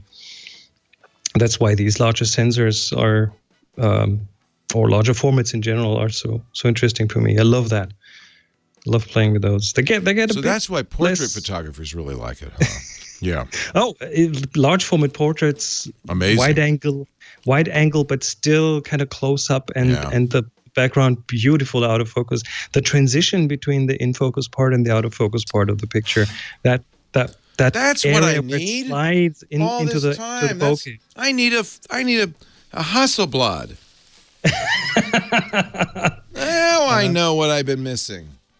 Well, you can do this with a smaller sensor if you take multiple pictures, overlapping ones, as in like several tiles, and then stitch them together. Yeah. So you would use, let's say you use 90 millimeter focal length, and you go around in tiles, and then you stitch them. Yeah. That would give you the angle of view of a wide angle lens, but with a 90 millimeter lens depth of field. So look up Brenizer, Brenitzer effect, or Brenizer effect. It's a New York wedding photographer who popularized that. What do you want to talk about? Some exercises for the gray days of winter. Hello, Chris Marquardt, our photo guru. Chris, a professional photographer, works out of Germany, joins us every week. He also does some great podcasts, including Tips from the Top Floor and a new podcast. Tell us about that one, Chris. The Future of Photography. Started this a few weeks ago, and it's about what's coming up in photography. What are the things that will help us in the future to take more awesome photos? Great topic. There's lots of stuff coming up. So we pick one topic per episode and go make a bit of a deep dive into one aspect of photography. We just talked about computational zoom, where you can have different focal lengths in one photo combined. Wow. Which is, weird stuff is coming up, but some of that will be really interesting. Some of that might completely go away. So we speculate a bit about how this might influence our photographic future, the future of photography. Now, on the East Coast in the U.S., we had our first snow yesterday. Are you getting snow yet in Germany? It started today, and we have had a very gray snow day. It's been so. Well, the weather has been so that I didn't want to go out. Let's put it that way. The house is nice and warm, and I was inside for the entire day. And I thought to talk about maybe some things that you might be able to do if you don't feel like going outside, taking the camera with you. Indoor photography. Well, indoor photography, indoor let's call them indoor exercises. Oh, good. Because I'm ready. Tiny little projects that you can play with to learn new skills or to hone existing skills. It's kind of practice time for the next time you're out shooting. So you have a few more tools in your technique and creative toolbox. And the first is about composition, because that is really something that we could all probably learn a bit more about. It's a very, very simple one. Go find a subject. Go to your living room and look at, I don't know, maybe that vase with flowers on a table. Make something a subject. Say, okay, that's the thing the photo should be about. And then don't just take a photo, but walk around it. Look at it from all the sides. Find a good angle. Look at what's going on in the background. Look at how this vase with the flowers interacts with the background. Is there something in the background that distracts from it? Is there something that complements the subject? Maybe a cleaner background. Often it's the cleaner background that helps the subject, a less cluttered background, something that is more simple, that gives more attention to the subject. So composition, find a subject, look what the background does with it, walk around it. Also look at the light on the subject. Light is key in photography. It's pretty much the most important thing. So that's the first little project. Find a subject and just look at it from different angles. You could do that with, if you have one of the new iPhones, because they have that portrait mode that changes the background but also changes the lighting. It's really designed for faces. I don't know how well it would work on a vase. Well, it should work, especially on a subject that is very separated from the rest. It doesn't have much distraction behind it. It should work really good on that, and it will help you get the background even more or even less distracting because it makes it out of focus. And it is a really good idea to play with this before you need to use it, as always with photography, but especially with this portrait mode, because it can do some strange things. It helps to understand its quirks, its ins and outs. Spring will come. You will want to go out with your camera in a few months, and then you will be ready if you did these things. Second thing, look at colors, and especially at the colors in your home, at the light sources in your home, because you might have, I don't know, LEDs, you might have fluorescent tubes, you might have even tungsten lights, halogen lights. So there are different light sources in your house, and they create a different color cast. And that's a really good opportunity to play with white balance. Just look around for different colors and then look at the white balance settings in your camera. They're like the little sun symbol on a little house, and the little fluorescent tube, the little sun, and then play with these. try different ones on the same thing and look what that does to the colors in the photo. And this will help you kind of understand what the different colors do. And for some people, if you did this for a while, you might even be able to then see the different colors of light and react to them accordingly. Then when you're out and there's a sunny day and you set the white balance to the little sun, all of a sudden you get better colors than your camera would have done with its automatic setting. Yeah, so sometimes the automatic isn't the best. Oh, sometimes again, I'd say 50% of the time it gets it slightly wrong. It's often good enough that we don't really notice, but once you've learned this, you cannot unsee it. You know, once you've learned to see these colors, you will see a cast. You will see, oh, wait a minute, why does that have a bit of a blue tint to it? It shouldn't. And the third, and I think really important one that you can do back home is playing with light, and especially with the size and the shape of light sources, because that influences what the light on your subject will look like.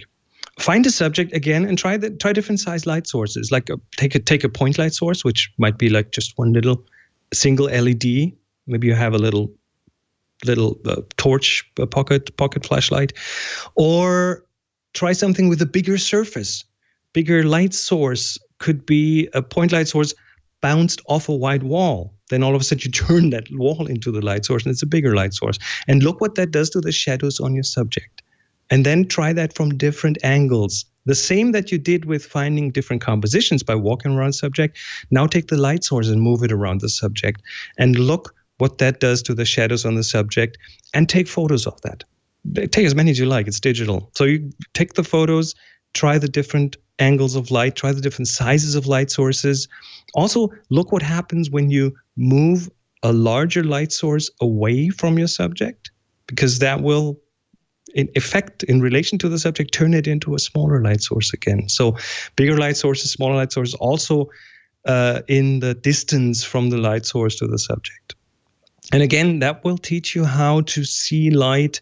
It will give you a better understanding. For example, a lot of subjects look really nice when there is a light that comes from slightly behind. Not this straight on light that we kind of think, oh, we need light in the front. Sometimes that light that comes from behind makes a really interesting, a really interesting rim of light at the edge of the subject. And then our cameras are usually quite good in filling in the front and giving a bit more brightness to the front. So composition, walk around your subject, colors, play with the different light sources in your home and check for different white balances there. And lighting, try different sizes, different shapes of light sources, and especially different directions that the light comes from. And that's kind of what I sometimes do on gray winter days to literally get myself your homework.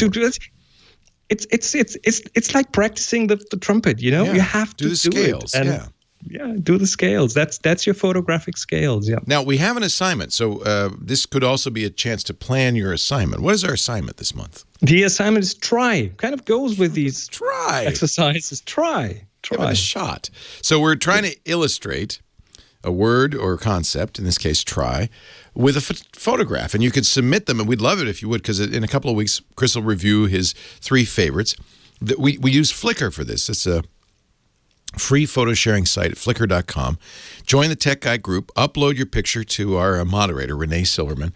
She'll accept 1 photo a week, though, so pick your best photo each week. And make sure you put in the tags on Flickr that you put try, T-R-Y, so that Renee and we know that this is your submission for our assignment. You'll find more of Chris Marquardt in his podcasts and also his workshops and his photos. They're the best at discoverthetopfloor.com. And we'll see you again next week, Chris. See you. Take care. Leo Laporte, the Tech Guy. This Brenizer effect is amazing. I want to do this.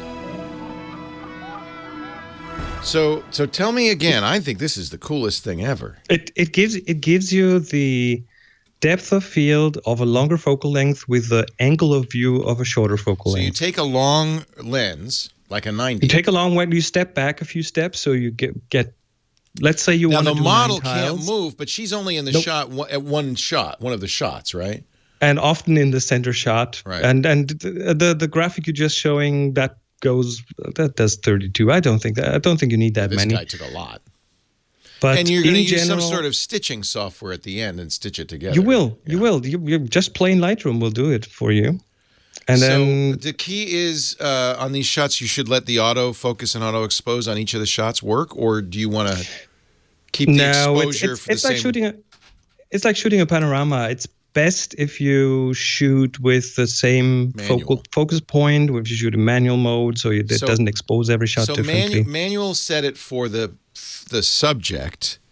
Yes. And keep it locked, and then do the rest of the pictures around it. Do 9 shots, do 16 shots, whatever fits. But you have to step back and use a longer focal length. That's the key. You have to use a longer focal length. But then by tiling them, you will get the angle of view of a shorter focal length, of a more wide-angle lens. But you still have the depth of field of that longer focal length. It's not. And this simulates cool. a large format camera or a medium format camera, pretty much. I'm doing this. Try this. That looks like fun. How many Bitcoin does Chris have? How many Bitcoin do you have, Chris? Not enough. I have my wallet with 7.85, and forgot the password. Oh, you're a rich man. I'm rich if I can only unlock it. Oh, you lost the key. Oh, I forgot the key. I forgot it. I used it. So I'm using just Bitcoin Core, and it says you want to encrypt your wallet. And back in 2013, of course, being a security-minded person, I did, but I didn't write down the password, which means I use something I know, but I don't know it that well. So I'm just trying all the. That's $100,000 just sitting there. That's yeah. Of course, it could be going up. This could be a blessing. Could be $1 million in a year. Maybe in a month it's gone. Or nothing next month. Yeah. Who knows? Yeah. All right, Chris. Have a good one. All right. Talk to you next week. Take care. Bye-bye. Take care. Leo Laporte, the tech guy, 8888. Ask Leo, the phone number. I'd love to get your call, your question, your comment, your suggestion, anything to do with tech. Greg is on the line. He's next from Riverside, California. Hi, Greg. Hi, Leo. Welcome.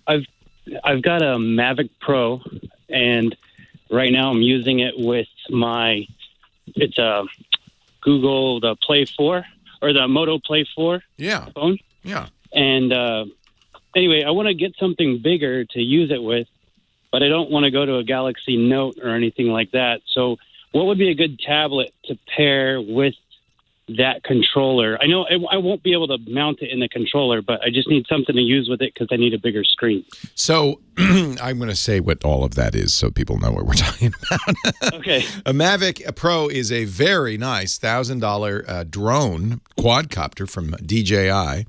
It's my favorite because it folds up, which makes it very compact. You can put it in a backpack. You can carry it with you. It's fabulous. And it has a very nice camera, not the best DJI makes, but a very nice camera in it. And the way you do many of DJI's, and in fact many quadcopters, it has a remote control, but it also has a mount on the remote control that you can put an Android or iPhone in it. And then there's an advantage because that shows you the view from the drone. So that's kind of important as you're flying this thing around, especially if you lose sight of it. You know what you're looking at, and you're not going to fly into a tree, etc. I've been using my iPhone 8, which it works fine, but it has an adapter for either Android or iOS. I guess you could buy a Type-C adapter. It's micro USB or Lightning. But you want a bigger phone. You don't want a lot of expense. Are you willing to dedicate it to the Mavic, or is this going to be your new phone? Well, I was actually hoping to get a tablet and use like a small tablet instead of a phone. Yeah, I don't know how you do. You'd have to connect the connector. As you said, the remote won't hold it. Uh-huh. And I don't think that I guess you could get another. I don't know what DJI probably offers. I know they did with other drones a larger mount for it. For instance, an iPad. Yeah. In which case, a great choice would be the cheapest iPad, the $329 iPad. You're not going to get anything as big for less, and it's an iPad. Okay. I was looking at those. What version is? I was looking at the iPad Mini because I don't want the full blown. Well, yeah, the Mini's good. That's 7 inches. I think that's a little more expensive than they just call it the iPad, which is frustrating because it makes it hard to describe. But the $329 model is based on an A9 chip. The regular iPads are now up to a 10. Okay, and they keep up with the software with because it's recent, the A9, and at $329, that's a great price, but that's 9.7 inches. Let me just look at the minis and see what the Mini 4, which is a little out of date now. What are they selling? What are they selling that for? Is it? Well, I'm just checking here. $399. It's $400. So it's $70 more expensive. And ironically, I think it's the same processor in there. Let me just look. I think it's a Samsung tablet, and they stopped upgrading the software for it. Yeah, running on Android, and then I can't load the DJI software. So yeah, isn't that special? The 7.9 is nice. The drawback, but it's an A8 chip. It's an older chip. It's actually the $329 9.7-inch iPad is a faster, more modern chip, which means you would be able to keep up with the operating system upgrades for a year or two longer, I think. Do I have to, if I want to pull info from that, I don't need to get iTunes on my PC, right? Because we're not a Mac family. No, not at all. Okay. You can, there's lots of ways. So when you take pictures with the DJI software, it goes into the DJI software. I think you can also go to the camera roll. But at that point, from either place, you can share it to a Dropbox, for instance. You can share it over Wi-Fi. So you can export it to lots of places. Okay. Somebody's saying Hawaii Cop uses an iPad Mini with his Mavic Pro. Hawaii Cop, how do you mount it to the controller? He says just get one off eBay and you'll save even more money. It's true. You don't need it to be brand new. You're going to beat it up pretty good anyway when you take it out in the field. Yeah. It's fun, isn't it? Don't you love your Mavic Pro? Yeah, we use it for work. We do landscape architecture. So perfect. So you can take a shot of the whole scene from the sky. What's cool about it, my friend David Pogue really kind of crystallized this for me. He said, the reason people love drone photography is that's a perspective we don't normally get. The perspective of, we kind of live in a two-dimensional plane walking around here. We never see our house or our backyard or our friends from 100 feet up or 50 feet up looking down. And that's a unique and a really cool perspective. So it's fun. And, of course, very useful for things like landscape design or realtors. There are rules. FCC has some rules for commercial use of these, but I'm sure you're adhering to all the rules. I got my pilot's license. Good job. Good job. 3 months ago. So, yep. So apparently Hawaii Cop is saying they have a special remote for that work with iPad minis, and he says that's a really good choice. Now I'm tempted to do the same thing because I agree with you. That screen is small enough that it's hard to see. If you look at the video I shoot with my Mavic Pro, if you ever look at me, I'm always like I have the phone 3 inches from my eyes because I'm trying to see what I'm looking at. So it would be nice to have a little bit bigger screen. So that sounds like a good project. Get an iPad Mini. If you get one on eBay, you could probably get it down to $329. Okay. Or if you want something more modern for less, get a full-size 9.7 iPad. There's no number. It's just iPad. Okay. Thanks for your help. You're welcome. That was brilliant of Apple, and I'm grateful, in fact, to Apple. For years, the iPad starting price was $500. That's it. Boom. You're done. But as iPad has matured and Apple has broadened the line, they've finally got an iPad that starts at $329. I know that sounds expensive, but that is actually, I wouldn't get an $80 tablet. I guess you get an Amazon Fire tablet. Those are around $99, and they're okay. What you give up is screen quality, you give up performance, and most importantly, you give up apps. The iPad tablet is really the only tablet with a mature, powerful, strong, vibrant app store, all the apps, the great apps. And so, it was kind of a barrier to entry for a lot of people who wanted to have the best tablet, but just didn't want to spend $500 and up. So, and incidentally, iPad sales, as soon as Apple released the iPad, the $329 iPad, went through the roof. There was a big demand for this, as there should be. The iPad $329, the smaller iPad with a slower chip, $399. Apple, that was overdue for update. It was released January of, was it 2016? I feel like the iPad mini is overdue. Now, what you do get is more storage. I don't think that's a big issue if you're just using it to take pictures with a drone. I think the iPad 329 comes with just 32 gigs of storage. And the iPad mini 4 starts at 128 gigs. So that's probably what you're paying the extra $70 for. More memory. Slower processor, but more memory. Tim, Leo Laporte, the tech guy. Hi, Tim. Hello, Tim. My friend Tim, please come to the phone, and we shall speak. Tim, I think, either has me on mute, which sometimes happens, or he's wandered away from the phone. All right, well, I'll tell you what, Tim. Here's what I'm going to do. I'm going to put you on hold, my friend. You are on. Are you able to hear? Oh, there we are. Hi, Tim. Good, you came back. Sorry about that. I had Skype muted, apparently. I knew it. What can I do for you? Sorry about that. No problem. I'm actually using Skype on the iPhone 10. It sounds great. Sounds better than a phone. Yeah, good. So, question. Well, let's see. Before I get to my question, the last caller, I used the iPad Mini 4 with my DJI Spark, and it does fit in the controller. Oh, okay. Oh, it's just about all right. the same controller as the Mavic, other than the little screen. Oh, I'll have to try it because it does. The arms expand out. I didn't realize they expanded that much, so that's great. Yeah, it's snug, but it will hold a Mini 4. That's a perfect size, if you ask me. It is. I much prefer to fly with that than I do with the iPhone. Yeah. How do you like your Spark? That's the $500 DJI that doesn't fold up, but boy, it's a good price. It's been fantastic. Yeah. The thing I like about it is, due to the size, I carry it with me more often. Right. So, plus, we really are we're at the third or fourth generation of these quadcopters. They've really gotten easy to fly, high quality. They're very stable. Hey, I tell you what, we're going to have to hold you over through the top of the hour because we're running up against news. Can you hang on for a little more, Tim? I sure can. All right. I won't mute you this time. You can mute me. Just unmute me, all right? 8888 Ask Leo. Another hour to come. Leo Laporte, the tech guy. You stay right here.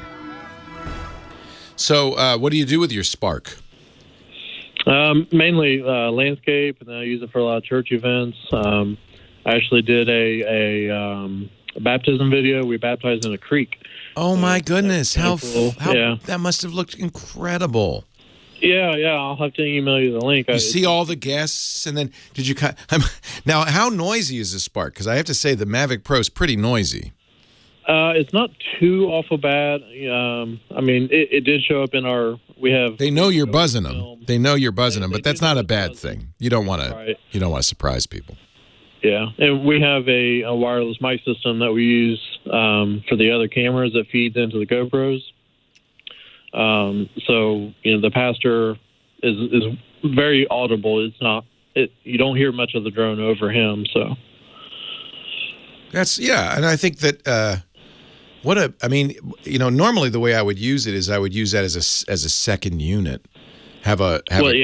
Have a camera on the ground and get the audio. I guess you'd still hear it though, wouldn't you? Yeah.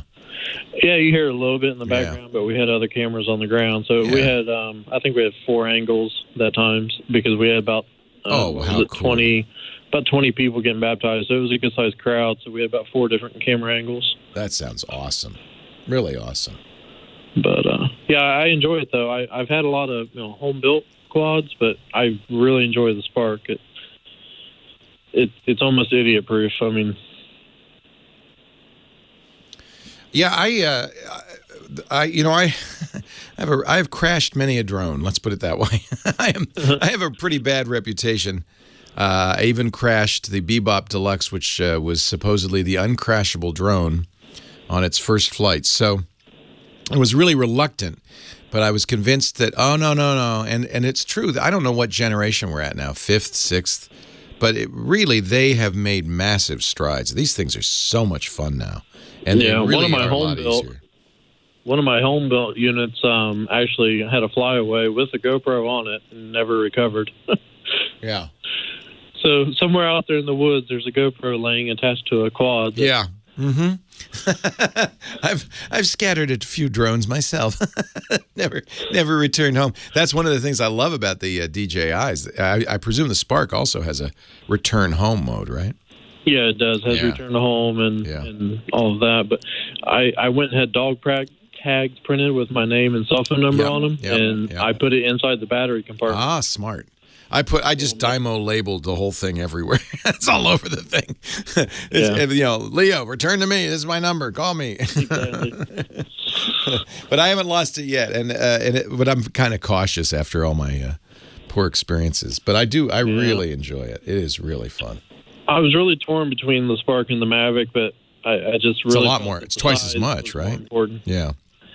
But you can't fold it up, so how do you carry it? Is there a way to... I got one of the fancy, all-in-one cases off of Amazon, yeah. Well, hey, how are you today, Leo Laporte, the tech guy?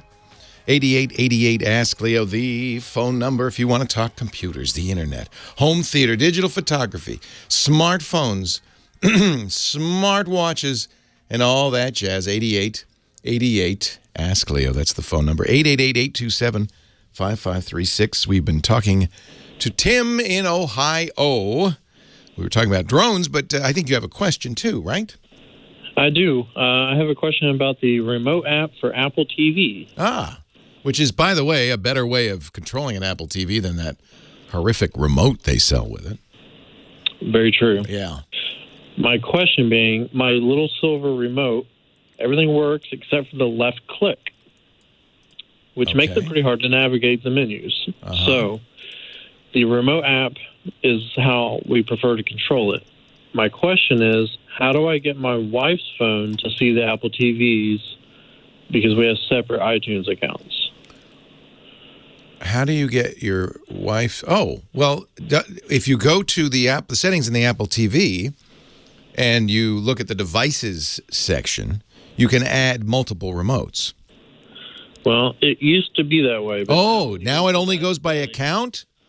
Now you have to turn on home sharing, and it says any device logged in under my iTunes account, my home sharing will see these Apple TVs.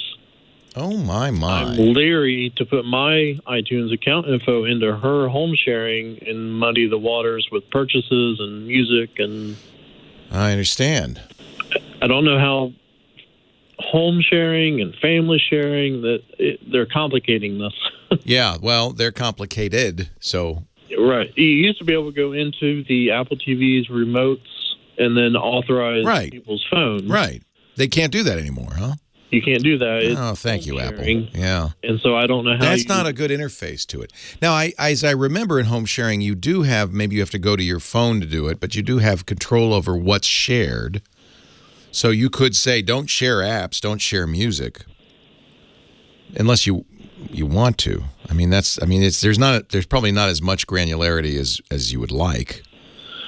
Well, but if I put in my... In other words, you can add her to your home sharing, but you don't want to share apps or you don't want to share music, you can turn that off. Okay, but so is that different than family sharing? Yeah. No. Good question. I think that's a good question. Now you got me. All right, I'm looking at home sharing. There's home sharing, there's family sharing. You're right, they are different, and I was confusing them. No, I don't know the answer to this one. I haven't tried this. Yeah, that seems like a flaw, or at least a complication, because it's a very reasonable thing to say, well, we have two users of this Apple TV, both with iPhones. We'd both like to use the remote app on our iPhones. It used to be easy. You just pair that iPhone to the remote. Right. I don't know why they've decided to make it more complicated and use home sharing. Anybody have a solution for this one? You know what? You kind of took me off guard because I haven't really played with this. I'm just looking at the home sharing settings right now. And the remote app is a much better way because keyboard, you can, especially if you're going for passwords, type in passwords or search Netflix or what have you. The keyboard makes a world of difference. Unfortunately, when Apple, Apple makes, they have an overarching strategy here, obviously, and they've decided to change the way the Apple TV works to fit it into their new strategy of home sharing. But as is often the case, the first time you do it, it screws everything up. All right. I'm going to Firefox NX in our chat room has given us a link to an iMore. Of course, iMore is great on this kind of stuff, on the how-to stuff article. This is from April, so I think it'll apply to the new setup. How to set up multiple accounts on your Apple TV. Well, I think I've read that. I've done that. That article lets you add a second account to make purchases on the Apple TV. So can you then use it though? Can you then use the remote? No. Doesn't solve the problem. I added her account in the Apple TV, so we can switch over to where, like, if we were going to buy a movie in iTunes, it would pay to her account. That's what that article does. Yeah. Yeah, because I did read the iMore article. Yeah. I'm just so leery to type my iTunes information into her settings on her phone, and then next thing you know, it's all muddied and messed up. Yeah. You got me. I don't know the answer to that. I'm going to have to go home and experiment. Anybody have any ideas here? The only idea from the chat room is Apple can't do cloud. Yeah, well, it seems silly to try to attach the cloud to this, but that's what they've done. You got me. I don't know. I'm going to have to just pass your question along. I'll keep an eye on the chat room. Maybe the chat room will know, or somebody will have some sort of suggestion. Reason I really can't answer this, I just haven't run into it, and I haven't tried it. And frankly, I was confusing home sharing with family sharing, which I guess, if you think about it, isn't that surprising? Who knew they were different things? Right. What are we sharing in our home? What are we sharing here? What is this? We're sharing Apple TVs? No, apparently not. So if you tried turning on home sharing just to see, what is it that you're worried about? Well, I have home sharing turned on. You don't want to add her to your home sharing account. I would have to put my iTunes login information into her phone. Oh. So I don't know how that's going to mess with contact things, or if she makes a purchase, is it going to bill it to my iTunes? I just feel like her having my login on half of her phone is going to complicate something somewhere. Yeah. Don't blame you at all. Don't blame you at all. And I'm just not sure what to say. This is this happens a lot with Apple, doesn't it? Where you just scratch your head and said, what were you thinking of here? Well, I mean, typically, everything in our house is Apple. We got MacBook Pros, we got MacBook Airs, we've got iPads, iPhones. Everything just works really well together until this.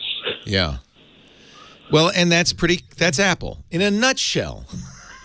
It just works until it doesn't. Right. And then you have to scratch your head and figure. And part of it, I can't blame Apple fully, because we have a much more complicated situation than we've ever had. It used to be you just had a Mac. Then you had a Mac and a phone. Then you had a Mac and a phone and a tablet. Then you had a Mac and a phone and an Apple TV. And, of course, it's insanely complicated now. I have to say, I just... throw in the HomePod whenever it comes out. I just set up a couple of Macintoshes, and it really annoys me, and Apple's been doing this for a couple of generations of Mac OS now, that if you just click OK, and go right through it, what you don't realize is you've agreed to store the contents of your desktop and your documents folder on iCloud. It's just the default. And is that part of High Sierra? It started with Sierra or maybe even Yosemite. But it drives me nuts, and now I always have to remember, slow down in the setup, because you want to uncheck that box. Otherwise, the behavior is very different from the way it would be on any normal computer. Everything you save to your desktop or your documents folder is stored up on iCloud. And I don't think that's something people would normally want. It's a nice thing for a backup, but that's where it lives. That's crazy. Anyway, Apple seems to have some issues with cloud services. I will try to find out for you. Keep listening, Tim. I appreciate the call. Thanks. Leo Laporte, the tech confused person.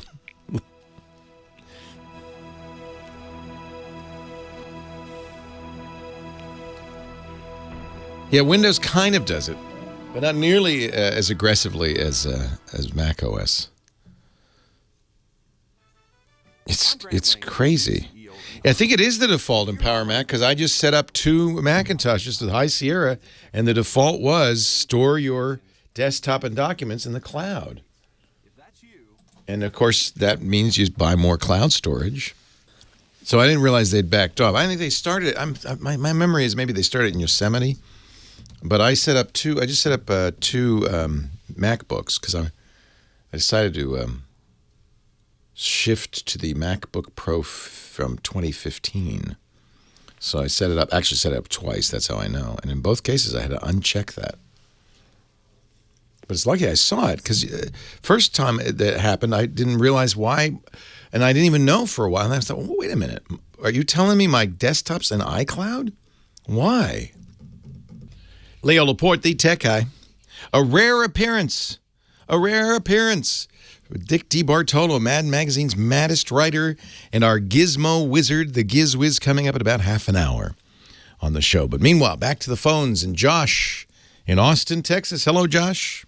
Good afternoon. Afternoon. What can I do for you? Long-time listener, first-time caller.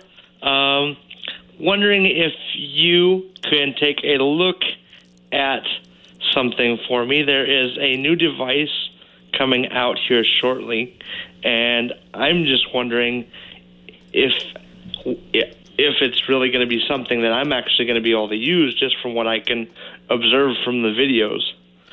It's called the Tap Wearable Keyboard. It's like rings you put on your fingers, and somehow they measure movement. And if it doesn't show a keyboard, which is interesting. So for this to work, you'd have to be a touch typist. You have to have internalized, where each key is, I guess, unless I don't know, do they retrain you? It says that you can turn any surface into a keyboard with the different formation. Oh, it's chording. It's okay. Yeah, it's chording. It's a chording keyboard. Yeah, that's a lot to learn. Have you ever tried to learn a chording keyboard? No. Yeah. All right. Well, first of all, it's pre-order. It's one of those, come on, buy it now before it comes out. I would wait for the reviews. It's an interesting idea, and it's a category you're going to start to see a lot of. And the reason is we're able to get a lot of electronics now into devices the size of a ring. I'm wearing a ring from a company called Motiv, M-O-T-I-V. They're an advertiser. That's one of the reasons I'm wearing it. It's a fitness band. So it does everything a Fitbit does on your wrist, but it does it in the ring, including measuring heart rate, measuring steps, obviously. It's got an accelerometer, and this is exactly the kind of thing that the Tap keyboard would use. You'd have one on each finger, and the accelerometer is what's measuring the motion of the finger, and then just software, and I presume that software on your phone would then interpret. He tapped his ring finger twice and his pointer finger once. That's the letter W. But you have to learn tap, tap, tap for W. I don't think that's very easy or intuitive. People do it. You see chording keyboards in a variety of situations, including court reporters. But they spend a long time learning how to use a chording keyboard to take, real-time notes. Looks like it works with pretty much anything. It says it works with pretty much anything, but I was just trying to see if it would be something I would be able to use because I have difficulty with my hands because I have CP as well as being blind. Now, okay, so that's going to be perhaps an issue. You have to have good mobility and control of your fingers, do you? Not the greatest, but I'm always willing to learn. Right. So I'm wondering, but just from what I can observe from the videos, where they were showing how to do the different letters and whatnot, I'm like, is this going to be something I can even use? Yeah. It would depend on good control of your fingers and fairly fine control because, of course, each letter has a different combination of fingers. And if you're going to, but you never know. And there's certainly people who have accessibility issues for whom this would be great. By the way, that's the other group of people who use cording keyboards are people who can't type because of a lack of dexterity in their fingers, but they can move fingers in such a way they could tap what looks like piano keys to type. And if you learn the chords, key 1 and 3 is one letter, key 4 and 5 is another letter, but you'd have to learn it. Now, it looks like they have a program. It looks like it's running on a tablet that would teach you. There obviously is going to have to be software for this, which means it won't work everywhere. It'll work wherever they offer the tap software. It says OS requirements, iOS 9, Mac OS 10, Windows, and 8 and up, and of course Bluetooth. So it's pretty broad range. It doesn't say Android though. Oh no, it does. No, it doesn't. It does. I see it. Jelly Beaner later.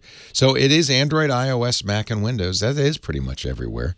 Wouldn't maybe work everywhere, but you got to have that software to interpret those movies. I haven't tried it. Obviously, nobody has. But it sounds like it'd be something that'd be worth looking into. And particularly if you have accessibility issues, it might be a very good idea. Can you type now? Yes, I do. Is it difficult or is it fairly easy for you? I do all right using a standard keyboard. All right. Well, I think if you could do that, you could do this. Okay. Be my guess. Maybe you should... I will get one. You bet. Yeah, try and get one or even get a hold of them. Maybe they'd let you borrow it just to... yeah. I'm sure they would. It's right there, so I'm sure that if you get a hold of her, it's Sabrina at tapwithus.com. We'll get you in touch with her. Great, Josh. I will get our team to contact her. Sabrina at tapwithus.com, and I will see if we can get a review unit, and maybe we can get. What I'd love to do is get you a review unit. See if we can get one sent down to you, and because that would be even more interesting. It's one thing, if I can use it, it'd be another thing if you can. I think that would be very interesting. Yeah, and then I could follow up with you because I had actually tried to email you, and it bounced. So I thought, okay, I've got to call in. You did it. Yep. Hey, Josh, send me your info. Just send me your email address. That's all I need. leo@leoville.com. And I will see if I can do that. And I will see if I can connect us, the three of us, you, me, and Sabrina, for a review. I think that'd be really cool. We could do it on the new Screensavers, okay? Or maybe on the radio show. That'd be awesome. Thank you. Thanks, Josh. Nice to talk to you. Thanks for turning me on to this. This is one of a broad range of attempts to reinvent the keyboard. It's funny. I mean, we're using 19th century technology with these QWERTY keyboards. I mean, think about it. It's as primitive as you can get. This goes back to a manual typewriter. But there's one reason they persist. We've learned it, and it's hard to learn something new. And I think the only impediment to this tap keyboard or anything that is new is that people are going to have to learn it. And most people just say, I can type. I don't need to learn something new. It is, though, and I'm seeing more and more devices that take advantage of the fact that we can get these accelerometers, these little chips, and little batteries too. Remember, these have to be battery powered in a device the size of a ring. That's amazing. That's really amazing. This Motive ring has another competitor. It's the what is it called? The Oya? I can't remember the name of it, but it does a similar thing. It's a smart ring. I also have earbuds now that I got from Jabra, the Jabra Elite Sport. That are just, they're like little earbud headphones, but they can measure your heart rate. They can measure blood oxygen. They can, because they're in your ears, you can hear, you're listening to music, but they can also say, you're not working hard enough. Your heart rate's not high enough, or slow down. Your heart rate's too high. This is where technology becomes very interesting. As computing moves from these centralized computers, they've been getting smaller and smaller, and now moves into other devices. I think it becomes very interesting. And we're in this brave new world. So, Josh, I will contact Sabrina. Thank you for the suggestion. Leo Laporte, the tech guy. More calls right after this.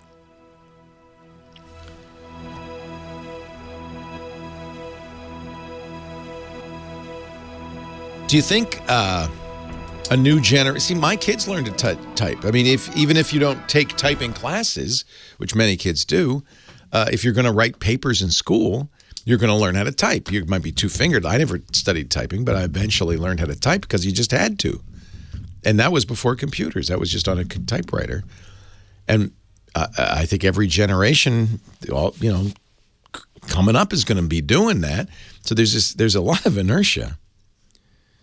There's a lot of inertia. Yeah, Domino Dancer says, I never learned keyboard typing because when I started working in offices in 1990, they said, "Oh, don't learn to type. It'll be paperless." But see, you still needed to type because you need to type on a computer. That's all. You don't need to type on a typewriter, but you need to type on a computer. I like the Motive a lot. Again, they bought a couple of ads on some of our shows, and that's how I got it. I didn't buy it. It is expensive, but it also monitors sleep, and it can do that better, I think, because it's not so big. It's just a ring. Here, I'll show you the software here. Oops, that's not it.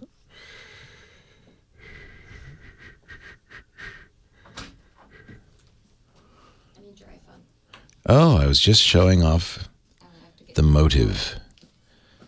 No activity. I didn't. Okay, I've been sick this week. Okay, don't bother me. Will it come through?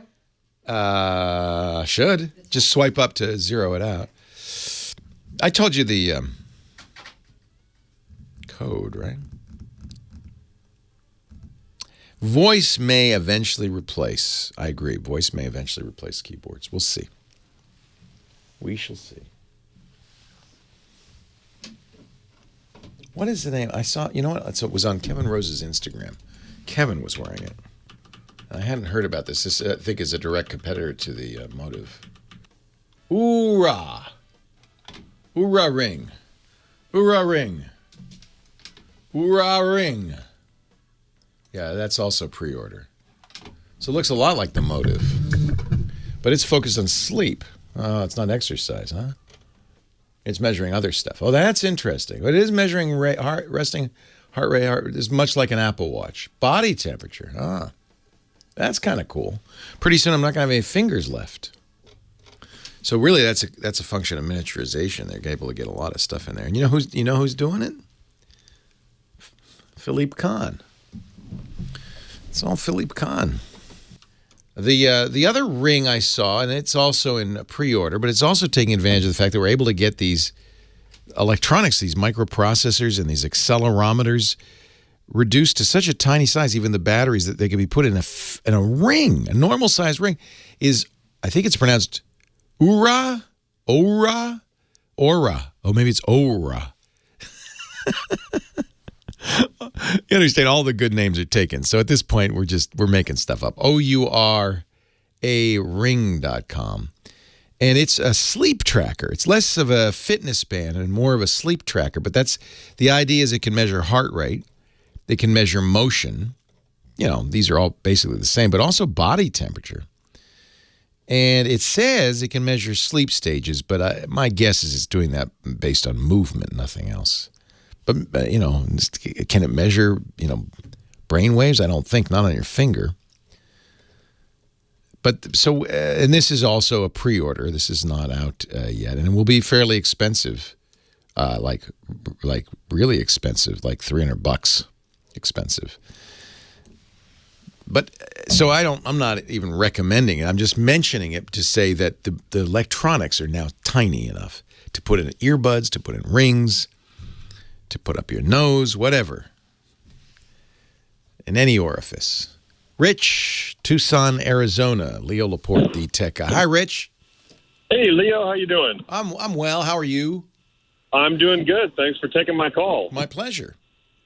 I got a TV problem. Yes. And I'm guessing you're going to know the answer right away. So I've got a 15-year-old Samsung flat panel back in the days when a 32-inch flat panel TV on a great sale was $1,000. Yeah. Actually, that's still a good deal.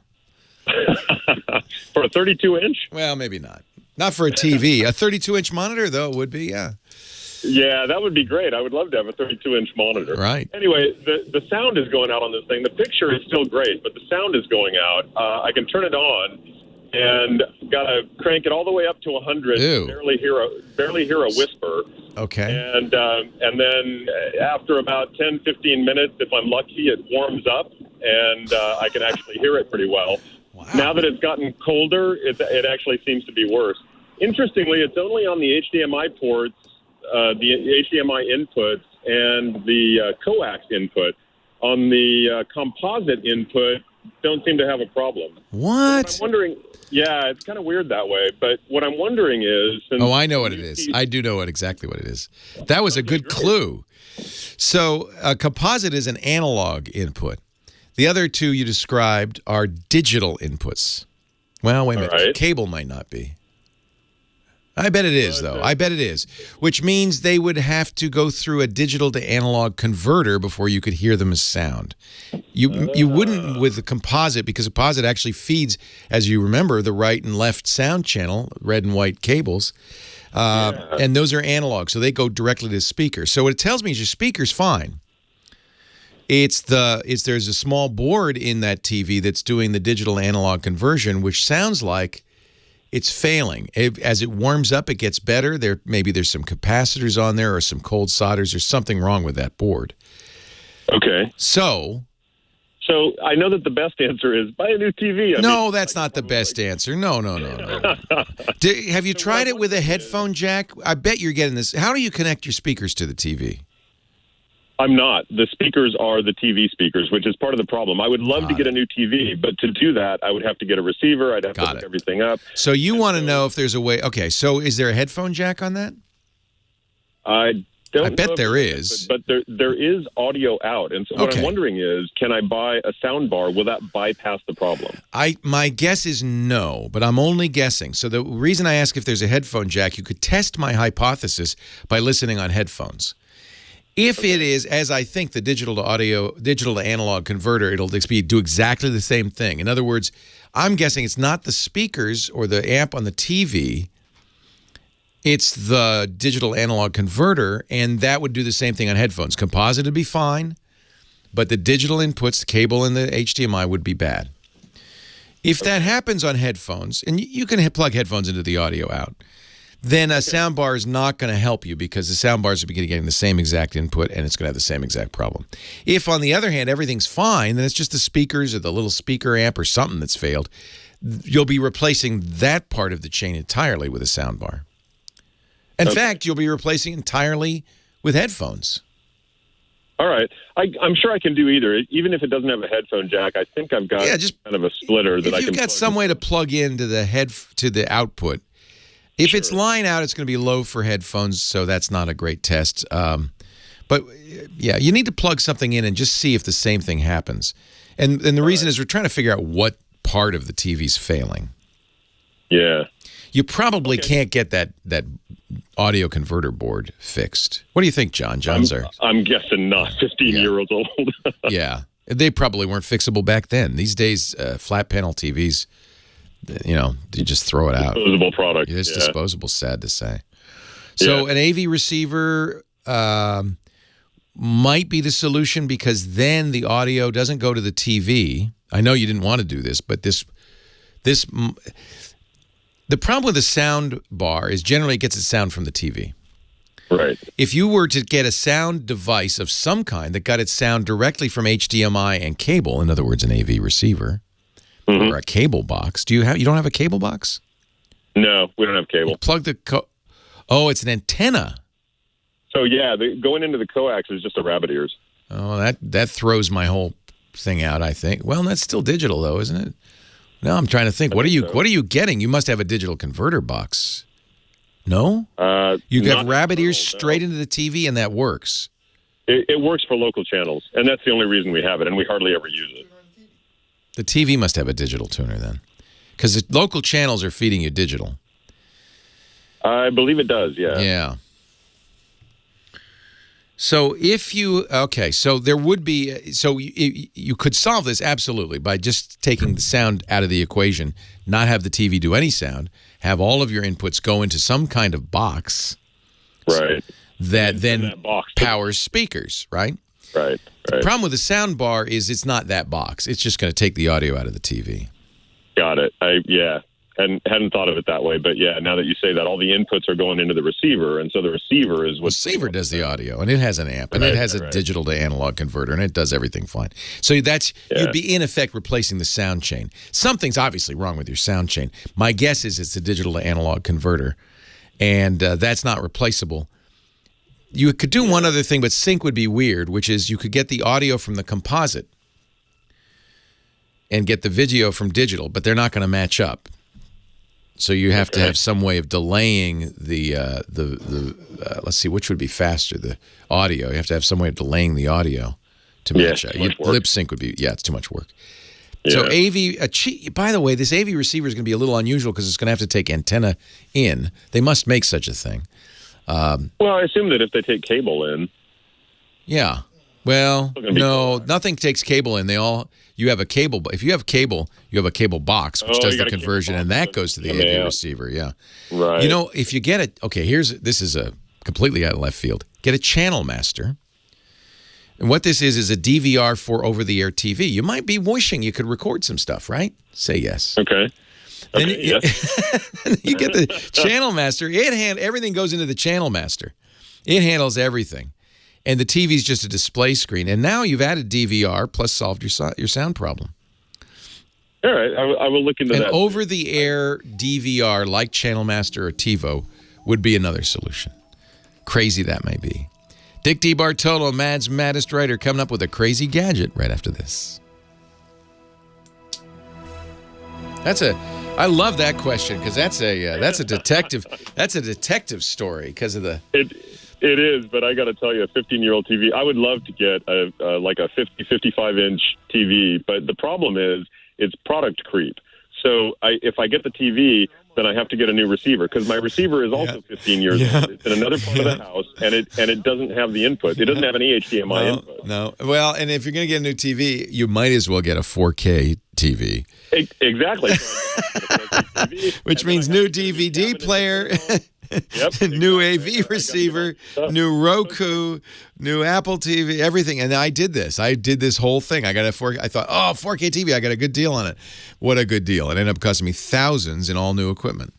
Exactly. So I'm looking at this going, sure, I could probably get a TV for $500, $750, but all told, it's going to be a couple grand, and it's just not in the budget. Plus, then you need a new house so that you could put the TV in there.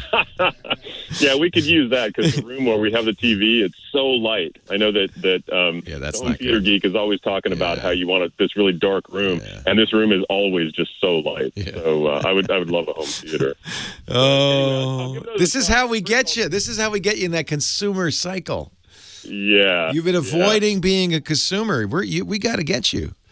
Yeah. You're not keeping the economy flowing. I will definitely try the headphone thing first. And if I can't do that, I'm pretty sure that I've got a splitter that I can take the RCA into a mini plug. Yeah, so the problem is going to be the level of there's line out. If you have a volume control I bet you can turn it up. And you will see, I predict the same exact behavior. Which tells you there's, that whole, there's nothing you can do about it. Well, I doubt this is the case, but if your TV had digital audio out. It does, actually. It does? No, wait. I take that back. No, it's my receiver that's got that. I don't know that, I don't think it has TV audio out. If it did, most sound bars will connect directly to that, and you wouldn't need the DAC. The whole thing would be digital. That would bypass it, That would bypass it. If that's the case, then you can use a sound bar. I will check that because I know my receiver does, but now that I think about it, I don't. No, it won't. Although the receiver was going to, I don't know. I'll look into it. Yeah, you have a receiver. Yeah, it does hooked up to your stereo in the other room, I understand. Yeah. Does your TV do color? Oh, yeah. Okay. The picture is great. I'm just teasing. My wife is perfectly happy with a 32-inch. I'm like, I need a 50-inch. Tell your wife this. Knowing everything I know. Super Bowl's coming. Academy Awards are coming. You need a better TV. We can't watch those because we don't have cable. Oh, you don't have cable? Never mind. No, those are probably on. It is over the air. You're lucky because you can get over the air, which is actually the best deal in broadcast. It is, yeah. That's the best way, and that's why if the picture comes in, it's good. If you get an over-the-air DVR, that actually would be a really good upgrade for you. That wouldn't be too costly, The Channel Master, you don't have to pay a monthly fee for the TV guide like you do with a TiVo. It would take the coax in. I'm pretty sure it takes HDMI in and out, and that way then you would have the audio coming from the Channel Master. I think that would solve it. All right, I'll definitely look into that. I know that you've mentioned Channel Master several times in the past. Yeah, so they're good. I'll check it out. All right. Hey, nice to talk to you. Take care. Leo. Appreciate it. My pleasure, Rich. Bye-bye. See you. Hello, Dickie D. Leo, how you doing, pal? We missed you yesterday. It's not the same without the Giz Fizz. Well, thank you for missing me. I did. I missed you. Oh, well, thank you. I missed Very you. kind. So, Gizmo or Gadget today? Which will it be? Oh, I'm going to do a 2-for-1. I'm going to do 2 holiday gadgets. Oh, I like that. Good. Yeah. All right. Can you identify this song in 2 notes, Dickie D? No, I can't. Is it Boogie Oogie Oogie? Oh, yes. Okay. Boy, you are good. Ooh, I was a DJ for so long. I played all these songs. This was Chic, right? No, who did Boogie Oogie Oogie? No, I think it was. Taste of Honey, that's it. It's that, but I think it must be Nile Rodgers doing that. Leo Laporte, the tech guy. I'm talking with my old disco buddy here, Dick DeBartolo, Mad's maddest writer. I saw a picture of you with a tiger on the internet. Oh, yes. That was back in the days when we were doing a show called That's My Line, not What's My Line, That's My Line. And a man had a detector that detected how frightened you were. So this is typical TV producer. The guy says, all right, first of all, who can we scare? And second, how do we scare him? Yes, exactly. They said, Dick, you like animals, right? I said, oh, what do you got? I love animals. They said, okay, you're going to be on television with an animal. What could possibly go wrong? It was a tiger twice your size, and you were buff. You were not some little skinny runt there. You looked really good. Were you scared? I was frightened a little because you never know if there's going to, once I was on a show where we had a tiger and the stagehands dropped something steel in the back. And that tiger just, fortunately, 3 people were holding him. The tiger leaped and, oh, my word. Yeah. So Dick joins us each week to talk about gadgets, gizmos. He's the Giz Whiz, as well as being Mad Magazine's maddest writer for many, many moons. What do you have something for the holidays for us, right? I do, Leo. I saw this in August, and now I held on to it. They're called Twistmas lights. Twistmas. But say that 3 times fast. Yeah, exactly. So what they are ornaments that you put family pictures in. Now, you buy a kit, and you get 6 of these ornaments, and then you go to their app, and the app will size the pictures to the exact size to fit into these ornaments. And then you get the print paper that has... Oh, my, look. That is pre-cut. You're upside down. Turn it other way. The other way. It's so funny. When you put it in front of your camera, you can't see what you're doing. It's reversed, yeah. It looks like an Olympic medal, like the Winter Olympics. You know what? I wear it to the office and tell people I won it. And then there's a hole in the back, and there are 2 little lugs, so you push a Christmas light through it. Any one of those little... That's the name of our new podcast, 2 Little Lugs. Oh, is it really? Yeah.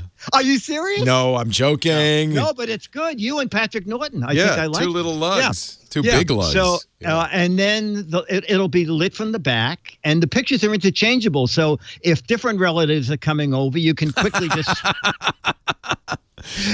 all the pictures, and they'll be so impressed when they come in and go, we're on your Christmas tree. Now, you buy them in sets of 6. Can you put 6 different pictures, or is it all the same? Yes, exactly. No, 6 different. Yes, exactly. So it's 6 ornaments with 6 different photos. Oh, nice. And it goes over 6 different lights, and then they're lit from the back. It's very clever. It's $30. I like this idea. And, of course, if you want a link to the the impossible to pronounce Twistmas lights, you can get that at gizwiz.biz, Dick's website. You said you had 2 things, though. Yeah, yes. The other thing, Leo, I found it's 2 women who invented this. I thought it's so clever. It's called Chalk of the Town. Chalk And they're of the town.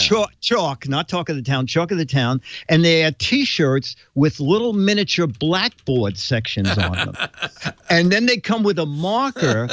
If you're going to a rally or you're going to a show or you want to write happy birthday to people. Whatever you want. You just write it on there. Exactly. And it stays on. You can erase parts of it with the erase cloth that comes with it. But if you want to start over, throw it in the washing machine and your blackboard comes out blank. But it's fairly indelible, so it's not just going to smudge off as you walk around. No, the woman showed me several. She said, Dick, we've taken these to shows now for 6 months, and they still look like brand this new. idea. Yeah, it's very clever. Very clever. You know, it'd be Chalk. great for like a 9, 10, 11-year-old, right? Absolutely. Although I said, you have an adult size? And they said, well, we're coming out with it. Do they have XXL? Chalk, it'd be a really big chalkboard. Chalk town.com. They're working on that, getting something better. But chalk, That's all right. It'll work. It works. I have a link to it, too. All right. Yeah, that's the best thing to do. Go to Dick's website. Everybody should go there anyway because it's a chance. It's kind of your last chance. Yes. To win an autographed copy of Mad Magazine. Go to Giz, G-I-Z, Wiz, W-I-Z, Biz, B-I-Z, dot. No, wait a minute. Go to G... How long have we been doing this? G-I-Z-W-I-Z dot B-I-Z. There you go. There's no .com. It's just .biz. And when you get there, you want to click the what the heck is it? You could, well, first of all, if you want to get links to those products, click the picture of my head, which is oddly satisfying. And then if you want to play the what the heck is it contest, click Dick's head, and you can see some close-up of a gizmo or a gadget, some sort of clip thing. I don't know. Anyway, if you get it right, there's 12 autographed copies of Mad Magazine. Can we show this cover now? Is it okay? Yes. It's been released. Huffington Post had the exclusive last week, so now anybody can see it. All right. So you can win an autographed copy of Mad Magazine, or get it wrong and you have a better chance of winning. And that's pretty typical for Dick. It's just crazy rules all over the place. Yeah, I reward stupidity. Yeah. Because it runs in the family. GuessWiz.biz. Don't forget his podcast, too. 2 lugs and a nut. That's I like that, too. Yeah, that's a good one. GizWiz.tv for his podcast. Hey, thanks, Dickie D. Okay, buddy. I'll see you next All Saturday. right, have a great week. Okay. One last call before we go. Philip, Dallas, Texas. Hi, Philip. Yes, sir. Question regarding the OneDrive on Windows 10. Yeah. I really didn't pay attention to that when I first started using the Windows 10, and suddenly I started getting these messages saying that their OneDrive's full. And I went to see what was going on, and I found out that the thing had overloaded or filled up, and they're wanting to sell me more space. Yeah, and it's just like what I was talking about with Apple doing the same thing, right? It drives me nuts. I really didn't. Yeah, I really didn't want it. Here's what Microsoft says. There's a whole article, big letters, turn off OneDrive in Windows 10. And here's what it says in little letters. OneDrive's built into Windows 10. So you can't uninstall it like an app, but you can hide it and stop syncing. And they have an article which really involves using some kind of fancier tools to turn it off. You have to unlink it and then uninstall it and blah, blah, blah. But I'm going to put that up on our show notes so you can follow along. And that's at techguylabs.com. And I don't blame you. OneDrive bugs you incessantly, and then it fills up. And it's just, what are these companies? It feels like they're just trying to make money or something. Oh, I guess they are. Leo Laporte, the Tech Guy. Have a great Geek Week. Well, that's it for the Tech Guy Show for today. Thank you so much for being here.